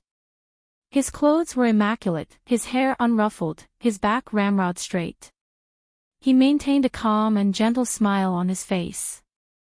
Even if he had to wait for a long time, he wouldn't look anxious at all. It was only a few meters away, but it was like standing in 2 different worlds. After drinking the beer, he ordered more. After eating the barbecue, he ordered more. As time passed, it was late at night. Chinitian finally stood up. Lady boss, please pay the bill. Azure Dragon Sky Wolf shouted heroically. Let me do it. Qin Etienne stopped him. We just agreed that this meal is on me. Sister Tian, this is what we men should do. Azure Dragon Sky Wolf wanted to fight for it again. You can also pay the bill. Qin Etienne said. She pointed to the lady boss and said, pay her back the money you owe. The lady boss's face changed and said anxiously, no need. It's really not necessary. You guys are giving us face by coming here for a meal and a bottle of wine. We can't wait to be happy. It's for us to warm up. She wasn't being modest. She was afraid from the bottom of her heart. These gangsters often fought with each other if they didn't agree. They would smash the tables and chairs, smashing their stall. If they didn't want to pay for the damage, then their hard work for several days would be in vain. If these gangsters just ate and drank, it wouldn't be a big problem for them. You want them to pay? Isn't that suicidal? Listen to what you're saying. Do you think we don't need your money for a meal? Azure Dragon Sky Wolf said with a red face. Since Sister Tian said so, we have to pay. Not only this meal, but also all the money we owe you before. Azure Dragon Sky Wolf took out a bunch of banknotes from his trouser pocket and stuffed them into the lady boss's hand without counting them. He said, you count first, we'll pay if it's not enough. He then pointed to the lackeys around him and said, you guys also take out your money. As a result, the lackeys opened their bags one after another. One paid 210, and the other paid 350. They stuffed the money in their pockets into the lady boss's hands. The lady boss didn't dare to take it, but she also didn't dare to not take it. She was in a dilemma where to stand. Azure Dragon Sky Wolf understood the lady boss's thoughts and said, I know what you're worried about. You're worried that we'll take revenge. I'm not. I'm really not. The lady boss's explanation was very weak. Lady boss, don't worry. We won't take revenge. Absolutely not. Not only will we not take revenge, but from today on, your stall will be under my protection. If anyone dares to fight here and eat without paying, they'll have to ask me first if I'm willing. Azure Dragon Sky Wolf looked at Qin Etienne and said, Sister Tian, I know you're not an ordinary person. Don't think that I'm uncultured, my eyes have never been wrong. It's my great fortune to be able to meet Sister Tian at this barbecue stall and to be able to drink and play finger-guessing games with us. It's also the fortune of my brothers. I'm a grateful person. I met Big Sister Tian at Lady Boss's barbecue stall and got the chance to drink with Big Sister Tian. So, I'm going to repay Lady Boss's kindness now. Does Big Sister Tian feel at ease now? Qin Etienne smiled and nodded. She looked at Azure Dragon Sky Wolf with her beautiful eyes and said, I've never doubted you. Qin Etienne waved at them, and the group of gangsters shouted affectionately, Sister Tian, take care. The autumn wind was bleak, and the lady boss stood in the wind with a handful of banknotes in her hand. Qin Etienne walked right past General Jean, not bothering to greet him. Jiang Junling took the initiative to follow him and said with a smile, Qin Etienne, do you think this kind of life is interesting? Interesting, Qin Etienne said. I like this kind of life. Jiang Junling, you're not down to earth. Why do I have to be down to earth? Jiang Junling said with a smile. We and them are not the same kind of people. You sit with them, you drink and play finger-guessing games with them, you call them brothers. But you're still above them. You're always looking down at them, and they're always looking up to you. Isn't that the case? Jiang Junling smiled brightly, revealing his snow-white teeth, and said, they can't enter our world, so I won't easily cross into their world.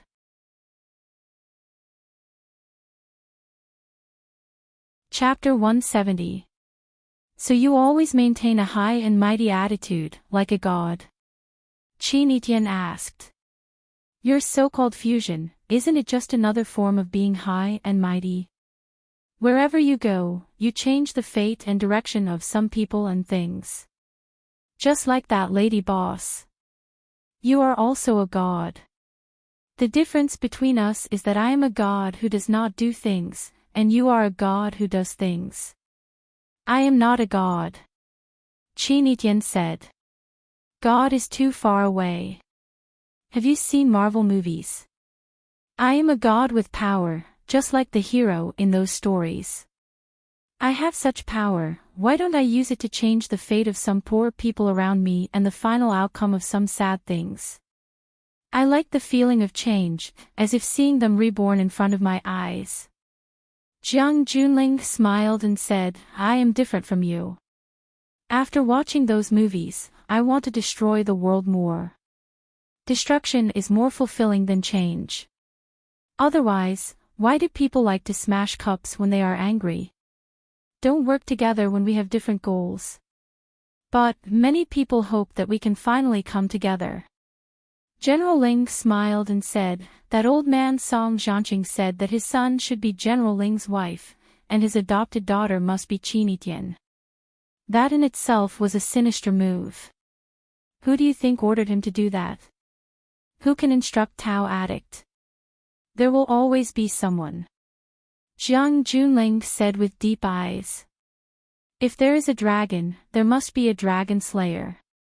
If there is a real god, there will also be a god slayer messenger. In a place that we can't see with the naked eye. Are you a man of power? No, I am a man of profit. There is no lack of such people in this world. Qin said. But those people are not willing to admit that they are such people. That's because they are still talking about money at a low level. We are talking about numbers. Jiang Junling, you are so arrogant. Qin, you are the same. Qin's eyes suddenly lit up and he said, Jiang Junling, let me introduce you to a friend. A very interesting friend. Friend? Jiang Junling had just asked when he realized that Qin had already walked quickly towards a Hunan restaurant by the roadside. Jiang Junling smiled and followed behind him. Fang Yan, Fang Yingying, and Fang Haohan were burying their heads in the food. They were worthy of being the experts from the old Tai Chi family. The way they picked up the food and the speed at which they picked up the food was beyond the reach of ordinary people. They had wanted to go to the Jiang family's house to eat well-done steak, bread, and dessert, but the Jiang family refused to provide them with food. On the way back, they stopped at the 19th Street for lunch.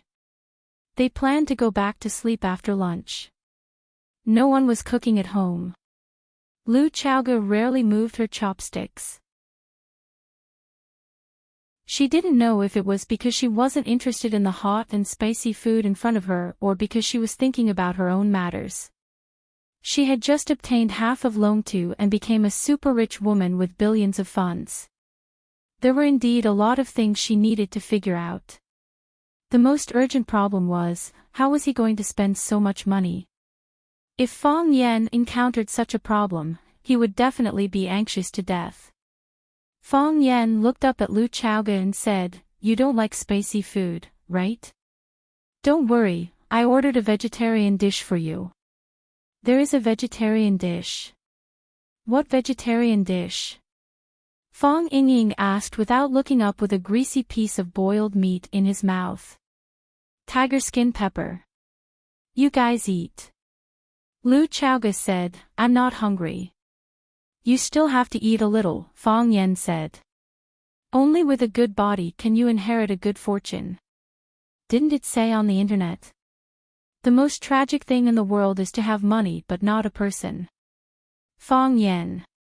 Someone shouted behind him. Fang Yan turned around and saw Qin pushing open the glass door and coming in. Fang Yan looked at her in surprise and asked, Qin, why are you still here so late? Eating, Qin said.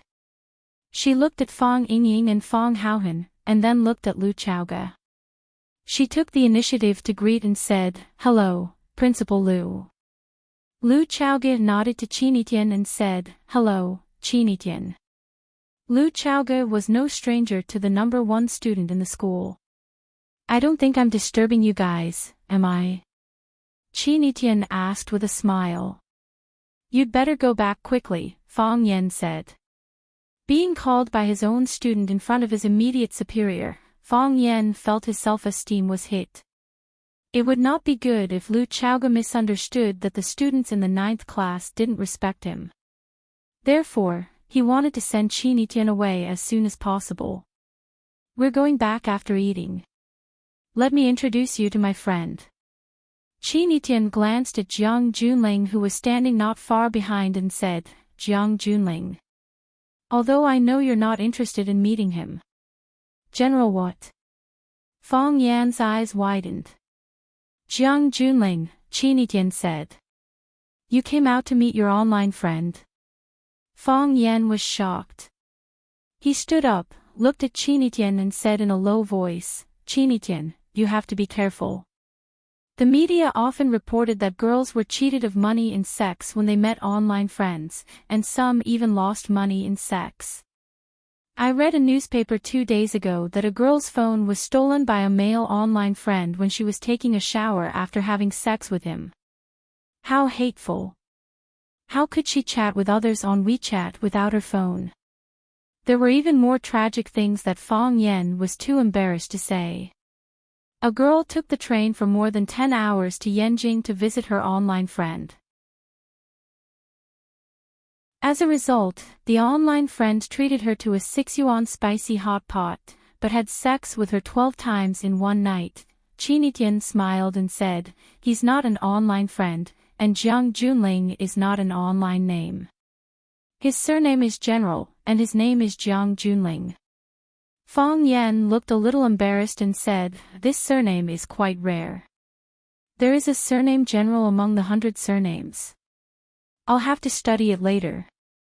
Chinitian pointed at Fang Yan and introduced him to Jiang Junling. "Fang Yan, the language teacher of the 9th class, the man I like." Jiang Junling smiled at Fang Yan from afar, but he didn't want to shake hands with him. In his eyes, Fang Yan and he were not the same kind of people. Since they were not the same kind of people, why should they be forced to be together? "Your boyfriend?" Fang Yan asked. There was a sour feeling in his heart. Chinitian used to like him for no reason at all.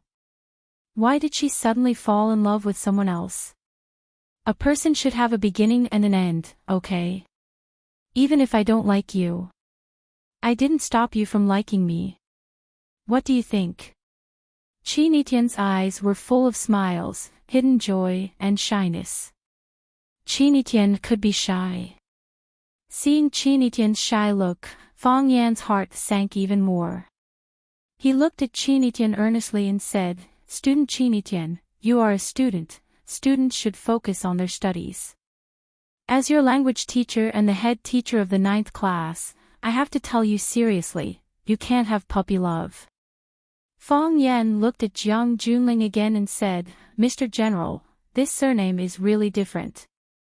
Mr. General is an adult, your thinking is more mature, and your understanding of the world is more comprehensive and profound. I think, as a responsible man, we should give girls more time, wait until they grow up and mature, then listen to their heart's choice. Is that right?" "Yes," Jiang Junling said with a smile. "Mr. General's character is admirable. I believe you are a good man. You will definitely find your true happiness." Fang Yan said. As for who that true happiness was, no one knew. Jiang Junling looked at Fang Yan and said, "I think so. If other people don't agree, I think she will be in a difficult position." "What do you mean?" Fang Yan looked at Chinitian. Which parent would be willing to rush their daughter to find a husband before she grew up and matured? Chinitian smiled and said, "Maybe he thinks that my parents will be worried about me not being able to get married." "How can that be?" Fang Yan said angrily. "What kind of parents would do that? When will your parents be home?" I'll pay them a home visit and talk to them. They're not in watching. Chinitian refused. But you will definitely meet them. I promise. I'm a teacher, no matter how busy they are, they have to make time to meet me, right? Fang Yan said. I also want to talk to them about your studies and performance in school. The results you've achieved, the problems, and the areas that you hope to improve. It's really difficult, Chinitian said. Even if the mayor of Huaqing wanted to meet her parents, it would be extremely difficult, right? But you can talk to me about these problems. Fang Yan was not willing to talk to Chinitian. He knew that it was useless to talk. Chinitian looked at Fang Yan and said with a smile, "Enjoy your meal, I won't disturb you anymore." After nodding at the others, he turned around and walked out. Jiang Junling looked at Fang Yan and followed behind Chinitian. It's really beautiful, Fang Yingxiong praised sincerely. Ren Jin is beautiful too, Fang Haohan added. Fang Yan looked at Lu Chaoge and said, "Actually, our Principal Lu is the prettiest." Principal Lu, you'll be leaving Rosefinch soon, right? If you go to Longtu, will you bring a secretary or assistant with you? You know, I'm a language teacher. Today, I'm going to recruit people of talent and family. I think I'm qualified for this job. Believe in my sincerity, believe in your eyes, I'll bring you a comfortable and satisfied smile. Lu Chaoge looked at Fang Yan and asked, "Why do I have to leave? Don't tell me you still want to stay in Rosefinch." Fang Yan asked in confusion. How cool would it be to be the deputy director of Longtu Group? It would be much better than staying in Rosefinch, right? Before I understand a lot of things, I won't leave Rosefinch, Lu Chaoge said. Rosefinch can be my Rosefinch, but Longtu is someone else's Longtu.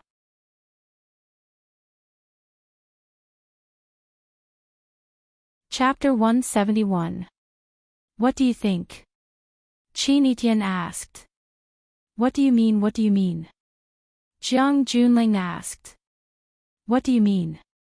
I'm not a Tao addict, and I don't know how to judge people, Jiang Junling said with a smile. As long as you're human, you'll judge people, Chinitian said. Some people bet on a lifetime of happiness, while others bet wrong and lose everything.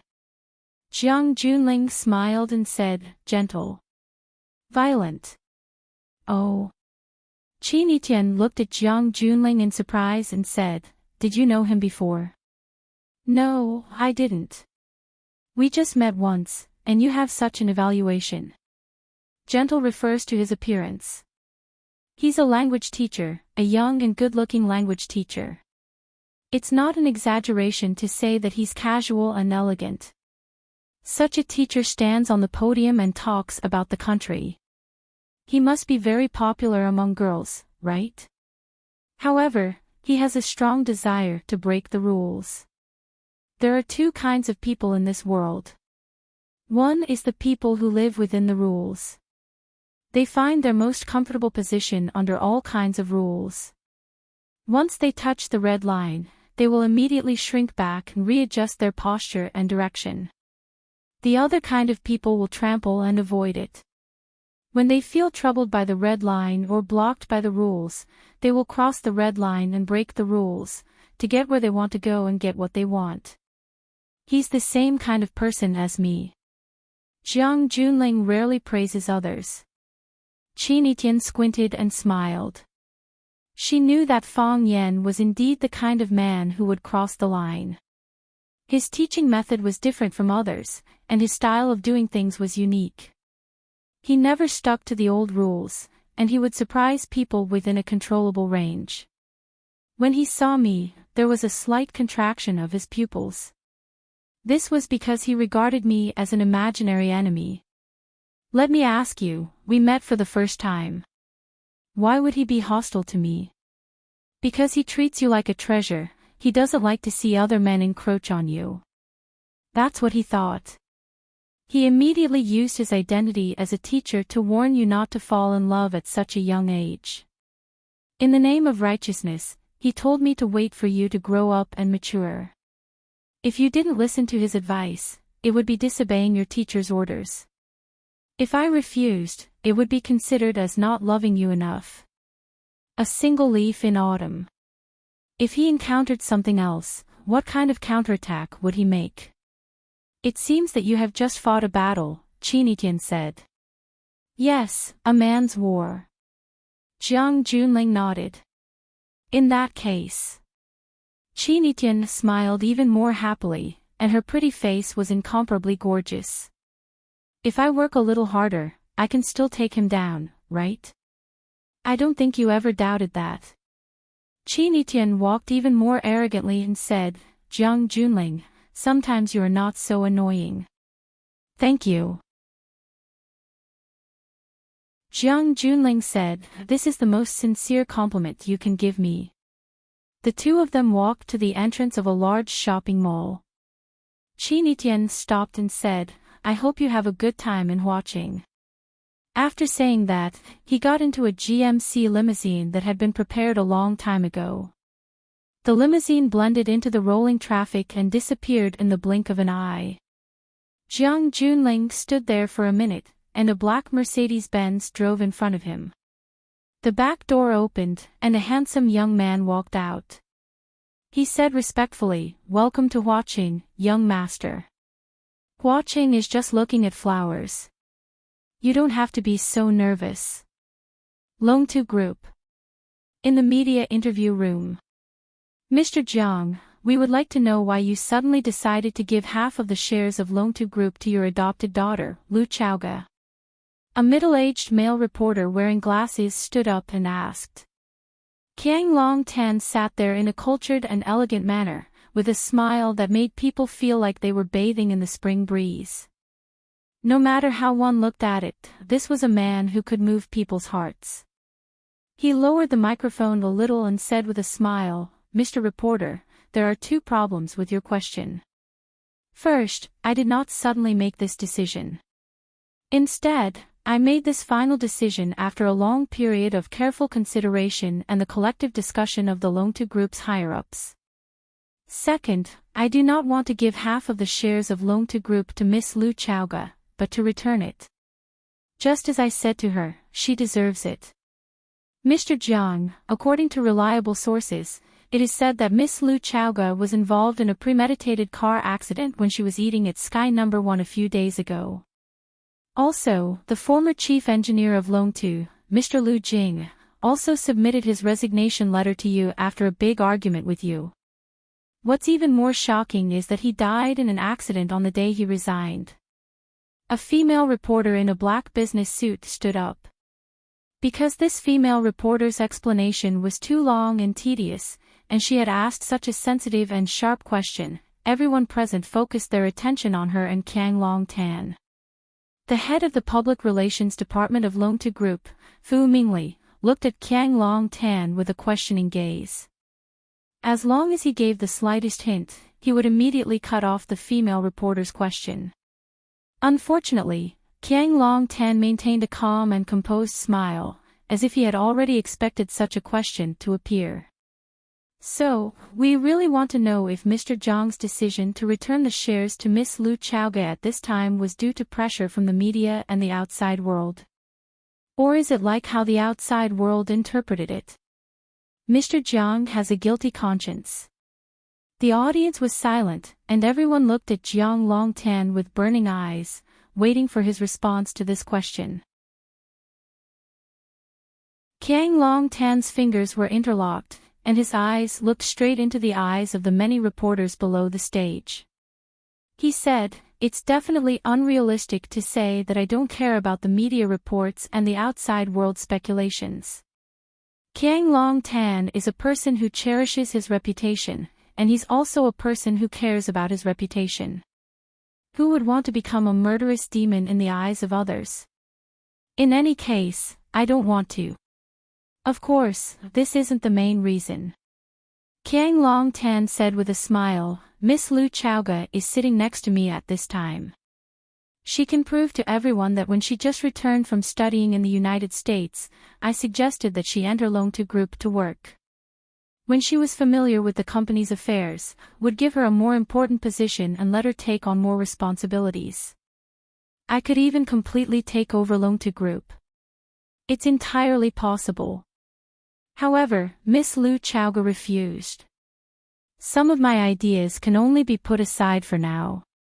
Everyone present knew that a clenched fist was more painful than an open palm.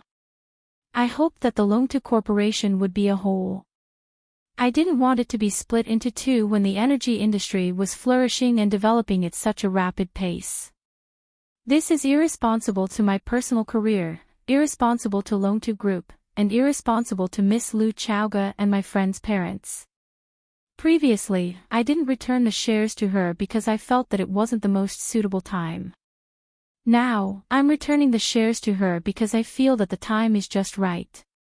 Today, I invited all the media friends here to explain this fact to you. Mr. Jiang, you mean that you have nothing to do with Miss Lu Chaoga's car accident and Mr. Lu Jing's death? The female reporter stood up and asked.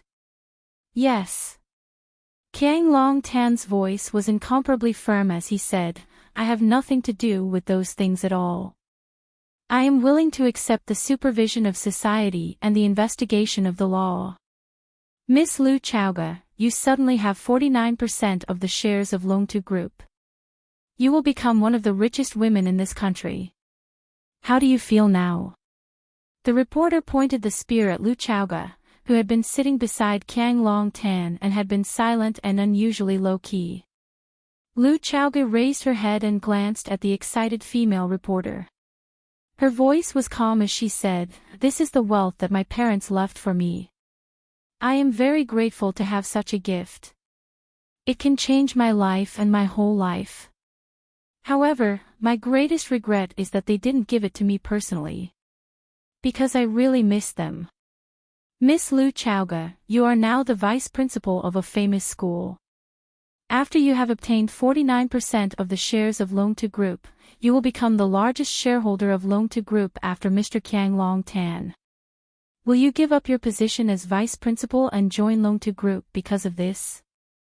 I won't, Lu Chaoga said decisively. At least not now. Lu Chaoga turned sideways to look at Qiang Longtan and said, Uncle Jiang is a very capable person. Because of his many years of hard work and selfless contributions, LoveLore Group can achieve what it has today. I have always been by his side, and I know the hard work he has done. I also believe that as long as he is here, LoveLore Group will achieve even more dazzling achievements. So, I am willing to let Uncle Jiang take care of LoveLore Group. As for me, I will still be doing my favorite education career. Everyone should do what they are good at. Uncle Jiang and I have a clear division of labor.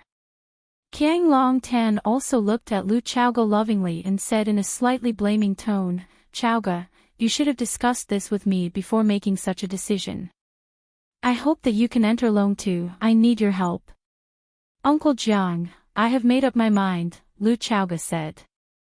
Let's talk about this when we get home, Qiang Longtan said with a smile. One was a kind and considerate father, and the other was a confident and independent daughter.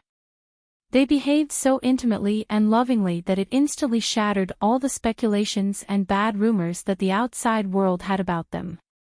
LoveLore Group was still an inseparable entity. In front of the computer, a woman sneered as she watched the live broadcast of LoveLore Group's press conference.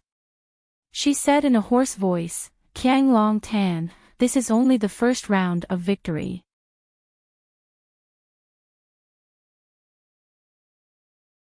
Chapter 172. Some people advocated light, while others preferred darkness. This was an abandoned agricultural machinery factory. Because no one had used it for a long time, there was a damp and moldy smell. There were no lights in the factory, only an old TV flickering with a blurry shadow. This was a football match between Chinese teams. There was no passionate running, no violent collisions, and no dazzling dribbling of the ball past people. They were always listless, as if they did not sleep well last night.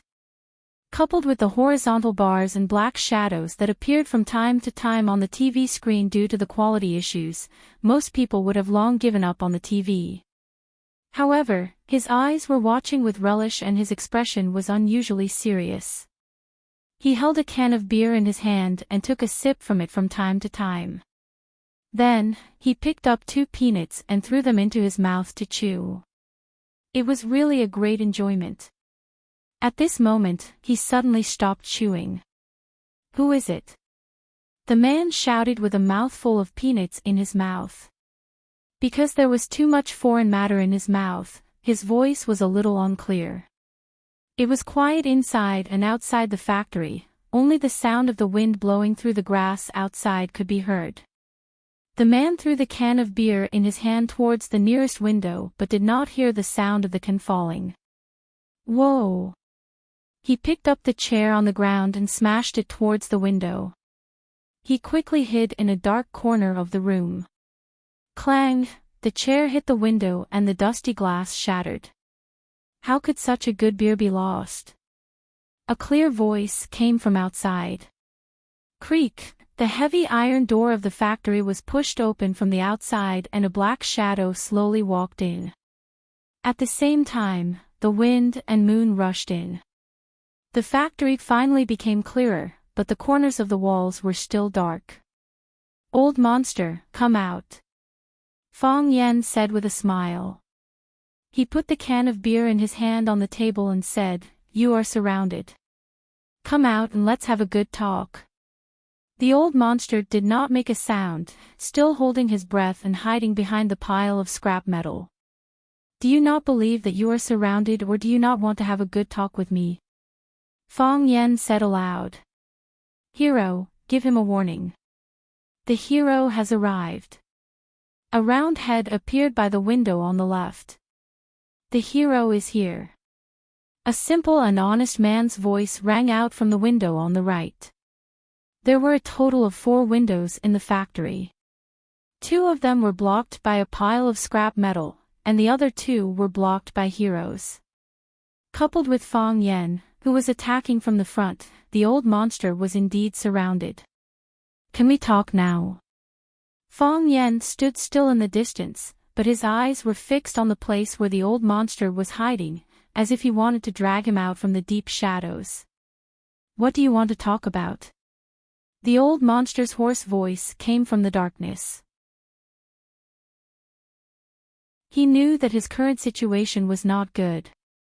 He would not give up without a fight, but he was willing to solve the problem through peaceful communication with Fong Yen.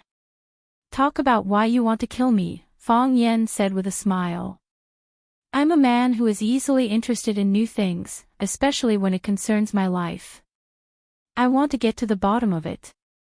I know very well that we have never met before. Why did you attack me on the Shisha mountain?" The old monster fell silent once again. "You lured me out through my student, and then attacked me at the Tiger Leaping Gorge. You guys have been scheming in advance. Why don't you tell me who ordered you to do this?" "I didn't tell you last time, and I won't tell you this time either," the old monster said. "The honor of an assassin." Fong Yen laughed. "What kind of bullsh*t honor is an assassin? You're just taking someone's money to get rid of a disaster. Don't think that all assassins in the world are good men just because of the movie This Assassin is Not Too Cold. You guys have never been merciful when you kill your wives and children. It's an assassin's rule," the old monster said. "It's more important than honor. Honor would earn one respect, but the rule was something that one had no choice but to follow. If one violated the rule and sold the employer's personal information, one would be hunted down by the Assassin's Guild and other assassins. The former might live, but the latter would die a horrible death. Most importantly, they did not know the employer's information. It seems like we can't come to an agreement. It's either life or death. This is the fate of an assassin." The old monster said firmly, "I've already mentally prepared myself before I entered this profession. The worst that can happen is death. So, you don't care about her life? Fang Yan asked with a smile. As they were talking, Fang Yingying pushed a woman who was tied up all over. The woman was the old monster's lover, Little Goblin. You deserve to die, the old monster roared fiercely. Clang! Following the roar, there was the sound of something hitting a piece of scrap metal. Then, the old monster, who was wearing a casual black outfit, walked out from the shadows. One of his hands had been cut off, leaving only a fleshy arm hanging there. They were the famous old monster and little goblin team in the world of assassins. Some people called them old monsters. On Sunset Mountain, they used Xingguodong, Li Yang, and Chen Tao as bait to kill Fang Yan at Tiger Leaping Gorge. Fang Yan was strong enough to capture the old monster. When he forced the old monster to reveal who the mastermind was, the little goblin suddenly cut off one of the old monster's hands. The two of them jumped off the cliff and escaped. Later, when Fang Yan and Lu Chaoge were eating at Sky No. 1, a car suddenly dashed toward them from behind. Fang Yan desperately pushed Lu Chaoge away and luckily saved his life.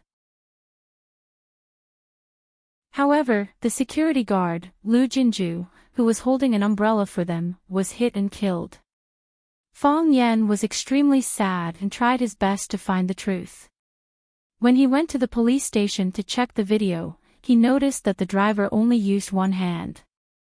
There must be a reason why he used one hand to control the steering wheel at such a critical moment. Fang Yan knew 2 or 3 disabled people, but the old monster was the only one who had a broken hand. The old monster had already attacked him on Sunset Mountain. At this time, Fang Yan naturally had a reason to think of him as the enemy. Fang Yingying and Fang Haohun hadn't found a job yet. Since they had nothing to do, Fang Yan sent them to look for the whereabouts of the old monster and the little goblin. The old monster's broken hand needed a lot of medicine to treat it. Fang Yingying and Fang Haohun set their sights on the medical centers and clinics in the city. They didn't expect that after a few days, they really found some clues. The two of them closely monitored the little goblin for 2 days. Finally, the little goblin came to buy medicine again. They informed Fang Yan in time. The 3 of them followed the little goblin and finally subdued the slippery little goblin in a hidden place. I deserve to die. Fang Yan sneered. You deserve to die. Didn't you just say that? Before you entered this industry, you were already mentally prepared. What? Are you mentally unbalanced now? It seems that you haven't prepared well enough. What kind of hero is kidnapping a woman? Come at me if you can. I'm not a hero. Fang Yan said with a smile. He pointed at the heroes who were escorting the little goblin and said, they are. What do you want? I want an answer, Fang Yan said. Tell me the answer. I'll let her go. This is the deal between you and me. Silence. Crack. Fang Yingying pulled the little goblin's hand hard. One of the little goblin's arms that was tied behind his back was broken. Ugh. The little goblin's mouth was blocked by a rag, so he couldn't scream. However, the groan from the pain was like a thin needle that pierced deep into the old monster's heart. Let her go. Give me the answer I want, Fang Yan said again. You should know that I like to play quick questions and quick answers. Last time, you were the one who paid the price. This time, fortunately, it's still you. I believe that abandoning your teacher for a woman must be true love, right? I really don't know who wants to kill you, the old monster screamed. We always contact our agent when we receive jobs. The agent gives us the target's information, then we search for the target's whereabouts and look for an opportunity to make a move. I don't know who the employer is. I'm not satisfied with this answer, Fang Yan said. Crack, Fang Yingying moved again, and another arm of the little goblin was broken. The little goblin groaned in pain again. His forehead was covered in cold sweat, and his expression became twisted. The old monster's eyes were angry and cruel. He stared at Fang Yen fiercely, like a wounded hyena staring at its prey. "Let her go, and I'll agree to any of your conditions." I said, "Tell me the answer I want."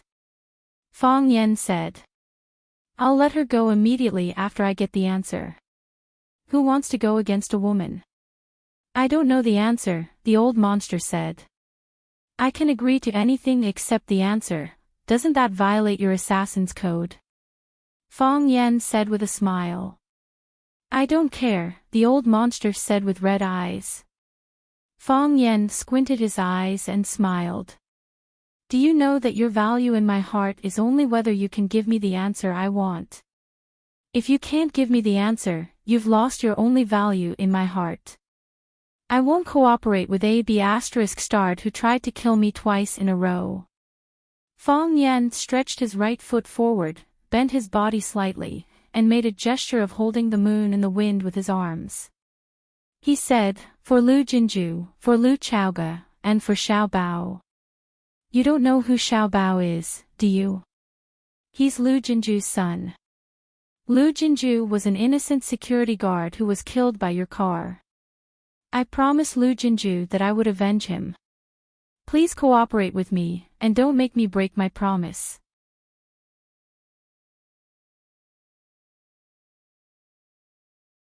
Chapter 173. Under the bright moon and cool breeze, in the old factory in the wilderness. A great battle was about to break out, and the atmosphere was shockingly cold. Fang Yen got into a fighting stance, waiting for the old monster to take the initiative to attack. One to save his partner, and the other to fulfill his own lies. They all knew that this was a battle of life and death. Of course, Fang Yen thought that if he really couldn't beat the old monster, Fang Yingying and Fang Haohen could still help. It was said that 2 fists couldn't beat 4 hands. They had 6 hands on their side. As for what the old monster was thinking, who cared? He could either choose to fight or run away. The key was that he might not be able to run away. The wind-sweeping moon was an open move in the Tai Chi palm. First, it opened wide to encircle people, then closed the door and locked them. Tai Chi was invisible. Tai Chi was everywhere. Tai Chi was everywhere. Unless the opponent chose to avoid it, as long as he approached or attacked, he would be within the range of the wind-sweeping moon. The old monster's eyes turned cold, but he couldn't retreat. What awaited him was a battle to the death. One of his hands had been cut off by the little goblin. This kind of injury was a disaster for a martial artist. Apart from Yang Gua in The Return of the Condor Heroes, have you ever heard of a one-armed man who was a top master? Besides, Yang Gua's superb kung fu was inseparable from his experience of living alone with his eagle for many years. After all, no matter how smart the eagle was, it was only a bird. Birds should not kill birds of the same kind. The old monster moved. He didn't directly charge at Fang Yen. He also came from the Tai Chi sect. Even if he didn't understand the essence of Tai Chi, he still had a certain understanding of the Tai Chi moves and styles of various sections. In a fight between masters, control was important. If he rushed straight at Fang Yen, he would enter Fang Yan's sphere of influence. If Fang Yen was completely in control of the situation, the only thing that awaited him in the end would be death. The old monster's body moved as fast as lightning. With a leap and a light tap of his toes, he flew to the top of the 1-meter-high pile of scrap metal.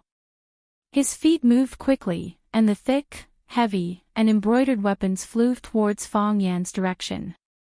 Whoosh! Fang Yen scooped with one hand, and the first iron artifact fell into Fang Yan's arms. His hands were not stained by the dust, not even a corner of his clothes could touch the iron. He used his own chi to guide the trajectory of the iron weapon. After making 2 full circles, he smashed it at the pile of iron that the old monster was standing on at a faster speed and with greater force. Clang! The old monster leaped high into the air, and the iron shaft slammed into the wall of the factory behind him. Boom! A big hole appeared in the wall, and the ring-shaped iron shaft actually went through the wall. The entire factory began to shake, and the dust on the roof whooshed down, as if a sandstorm had arisen. This was just the beginning. Fong Yan waved his hands even faster, and the iron blocks and handles that the old monster had kicked were all swept up by him, and then he smashed them back in the direction of the old monster. Give them a taste of their own medicine. Moreover, the force was stronger, and the momentum was more majestic.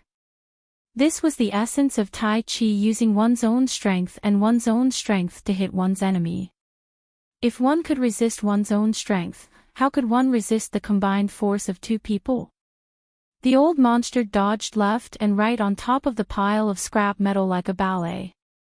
After the storm of attacks from Fong Yan, he was in a very difficult and dangerous situation. The little goblin, whose hands and feet were tied and whose mouth was gagged, widened his eyes, and his face was full of panic and anxiety. Fong Yan was too powerful. The heavily injured old monster was no match for him at all. What was worse was that they were good at working together. However, how could he cooperate with him in his current situation? His life was in danger. Junior Martial Uncle's move of a true man selecting soldiers is really good. Fong Ying looked at Fong Yan with admiration, and said with a smile. Junior Martial Uncle is angry, Fong Haohan said. Fong Ying looked at the little goblin, and said, although I feel that you are very pitiful, if you kill Junior Martial Uncle, Miss Yi will also be very pitiful. Fong Haohan looked at Fong Ying with a puzzled face, and asked, why is Miss Yi pitiful? Miss Yi is not Junior Martial Uncle's wife, and Miss Yi did not give birth to a son for Junior Martial Uncle. Idiot! Fong Ying slapped Fong Haohan's head.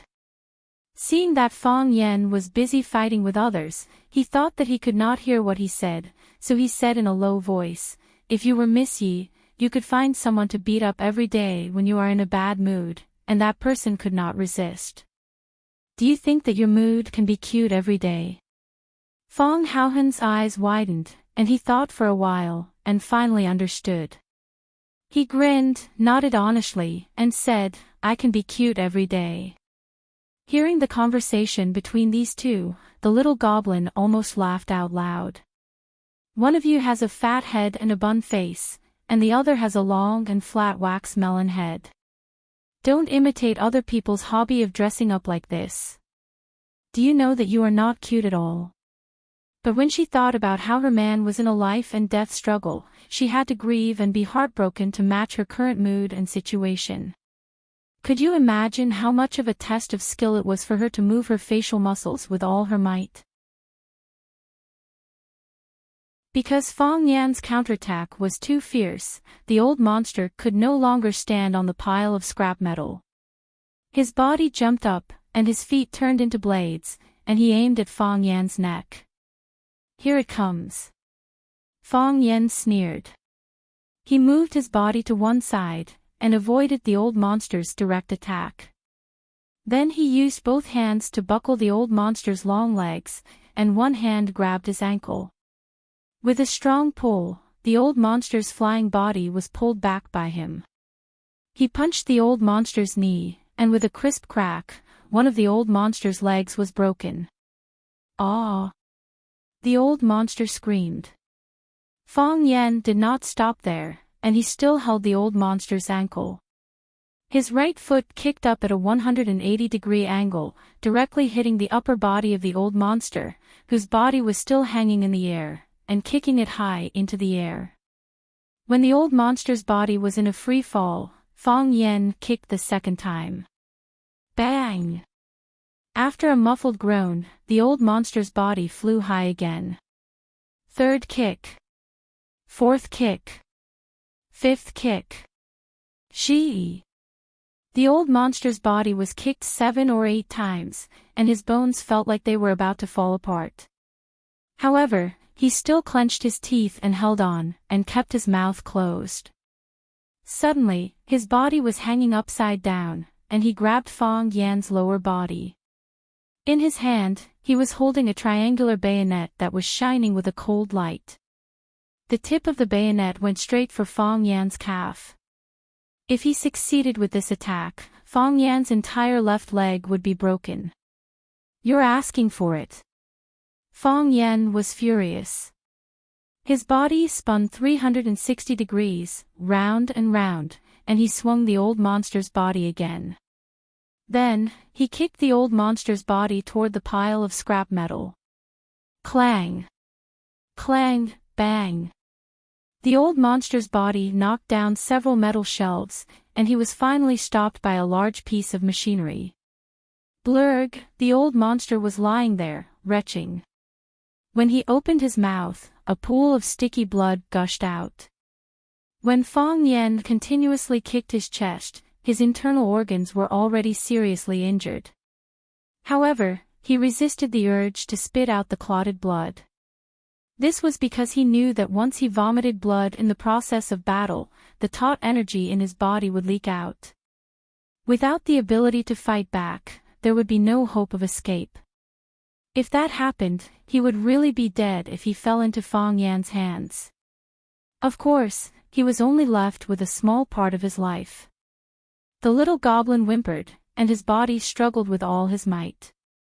However, no matter how hard he tried, he could not untie the Tai Chi knot that Fong Yingying tied on him. The Tai Chi knot, 1 knot leads to 100 knots, and the more knots are untied, the more knots there are. If one did not know how to untie knots, he would probably be strangled to death by this knot. Woo woo woo. The little goblin whimpered at Fong Yingying. "She wants to talk to you," Fong Haohan said.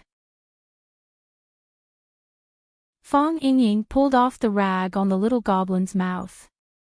Before he could ask what she wanted to say, the little goblin had already shouted, "Let him go. Fong Yan, please let him go. He is also a Tai Chi disciple, the same as you. Fong Yan, let him go, I will promise you anything."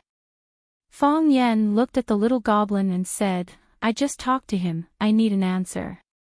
But he didn't give it to me. It's not that we don't want to give it to you, it's that we really don't know who ordered us to kill you. Fong Yan, let him go, I will die for him." Fong Yan shook his head and said, "It can't be replaced. No one can replace the other.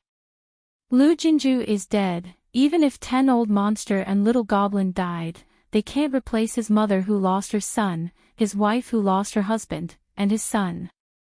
His son just turned 1 month old. He didn't even have the chance to hear his son call him daddy. How can he replace this?" The old monster vomited another mouthful of blood and screamed, "Don't beg him. Don't beg him. From the day we betrayed the sect, every day we live is equal to 1 more day of profit for us. That's enough. It's really enough. No. I have wronged you. It's all my fault. If it wasn't for me, you wouldn't have betrayed the sect. If it wasn't for me, you wouldn't have been hunted down. If it wasn't for me, you wouldn't have become an assassin. It's all my fault. I don't care if I die, but I want you to live." The old monster shook his head and said, "If you die, how can I live?" He supported himself with one hand on the metal frame and struggled to stand up. Step by step, he walked toward where Fong Yan was standing. He staggered and one of his legs was dragging on the ground. He was still covering his mouth and coughing violently. Every time he coughed, his injured internal organs would be pulled, and every time his internal organs were pulled, he would spit out a mouthful of black blood. Fong Yan's eyes were cold, his whole body vigilant as he stared at the old monster who was getting closer. The old monster stood in front of Fong Yan, the two of them maintaining a distance of less than 1 meter. "I lost," the old monster said. "I'm no match for you. I tried to kill you twice, but failed twice. Now, my life is yours.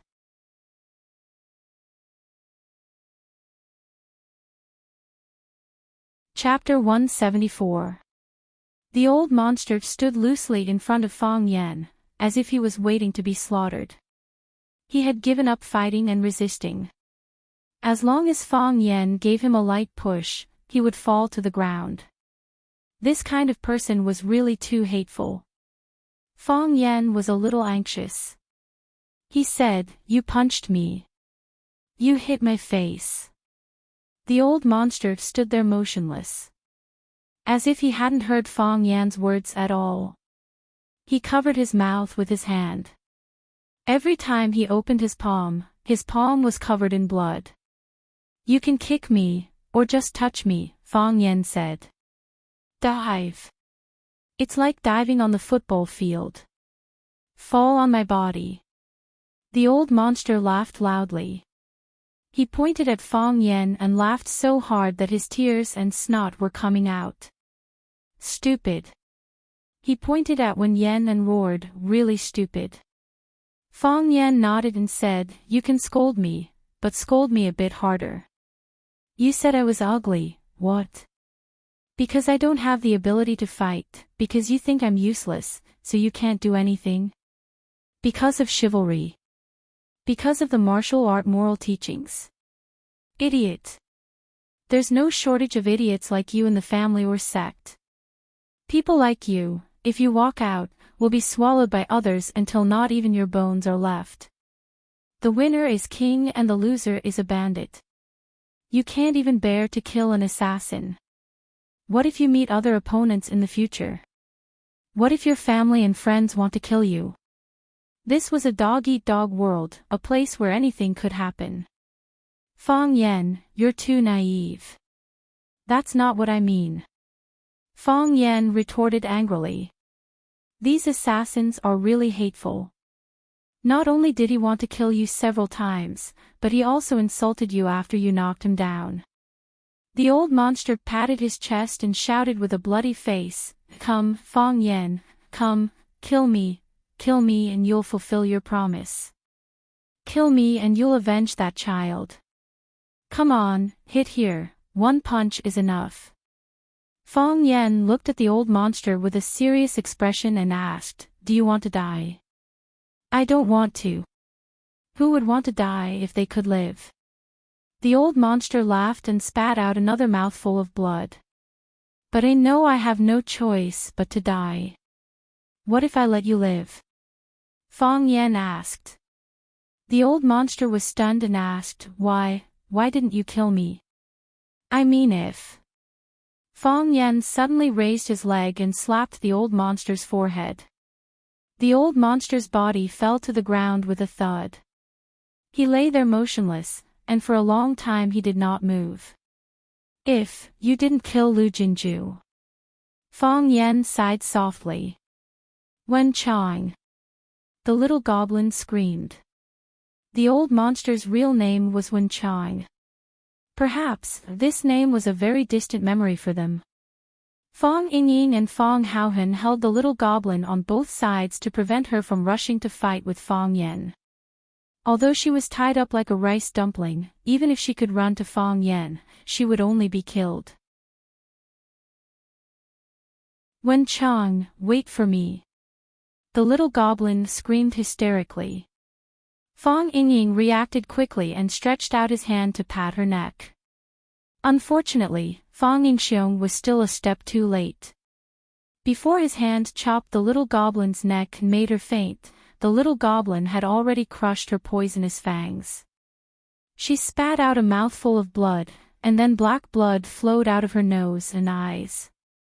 She looked like an evil ghost, and her appearance was extremely hideous and terrifying.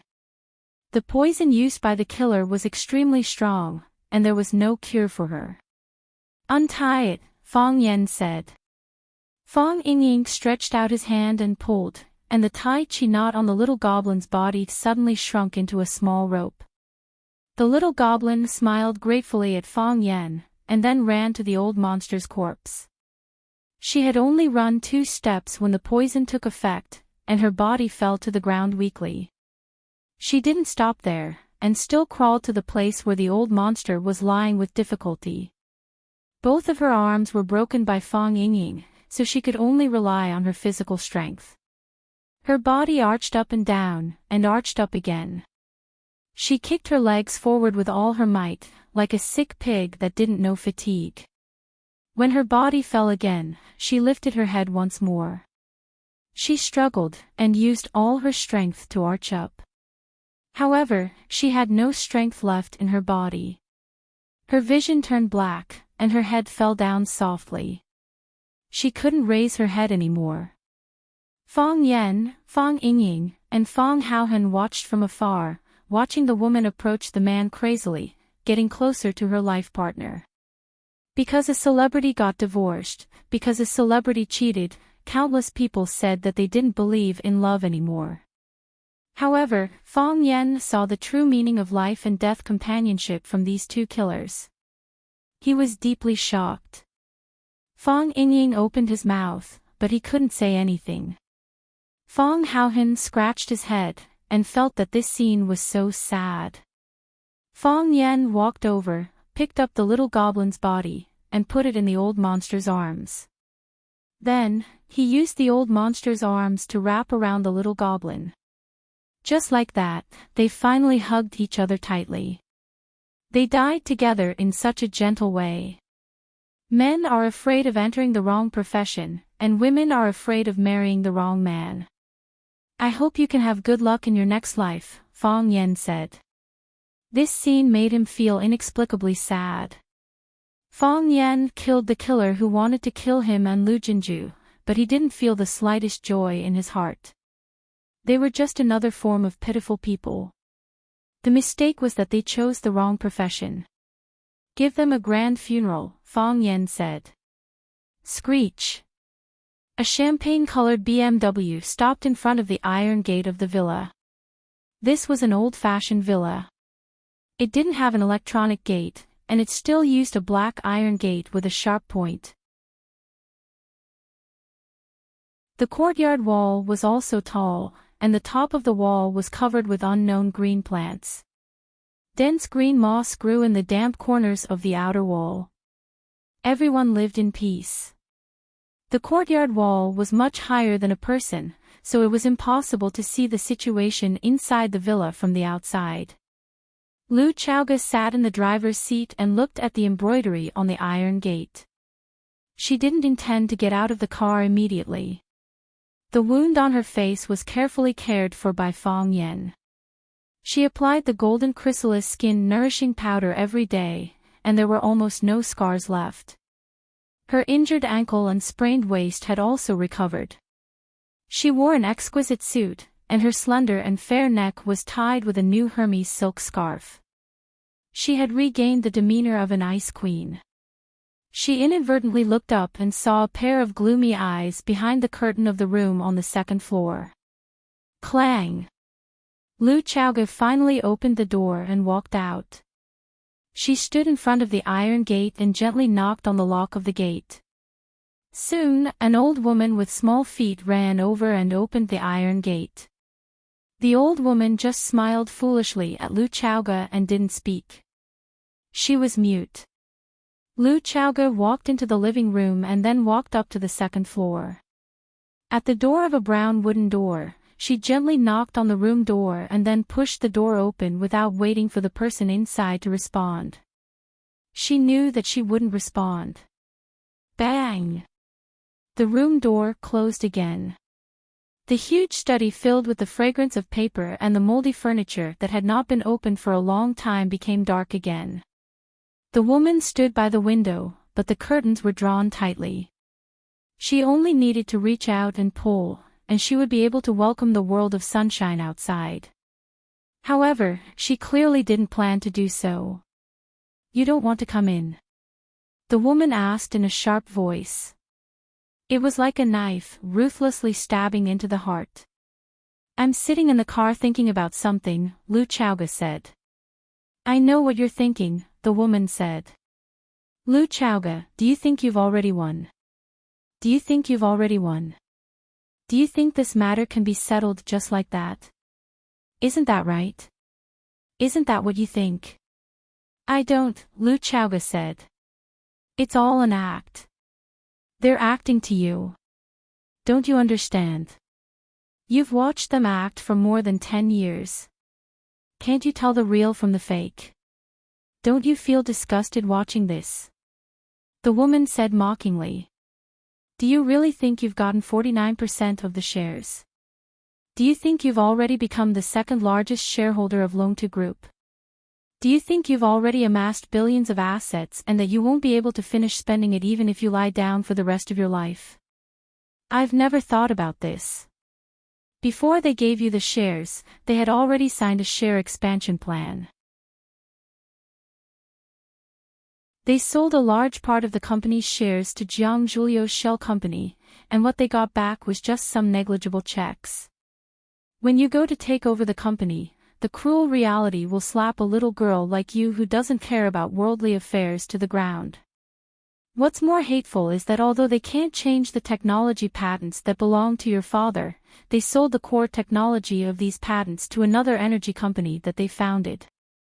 The core assets of LoveLore Group are already under their control. If they want to turn against them, they can just leave at any time.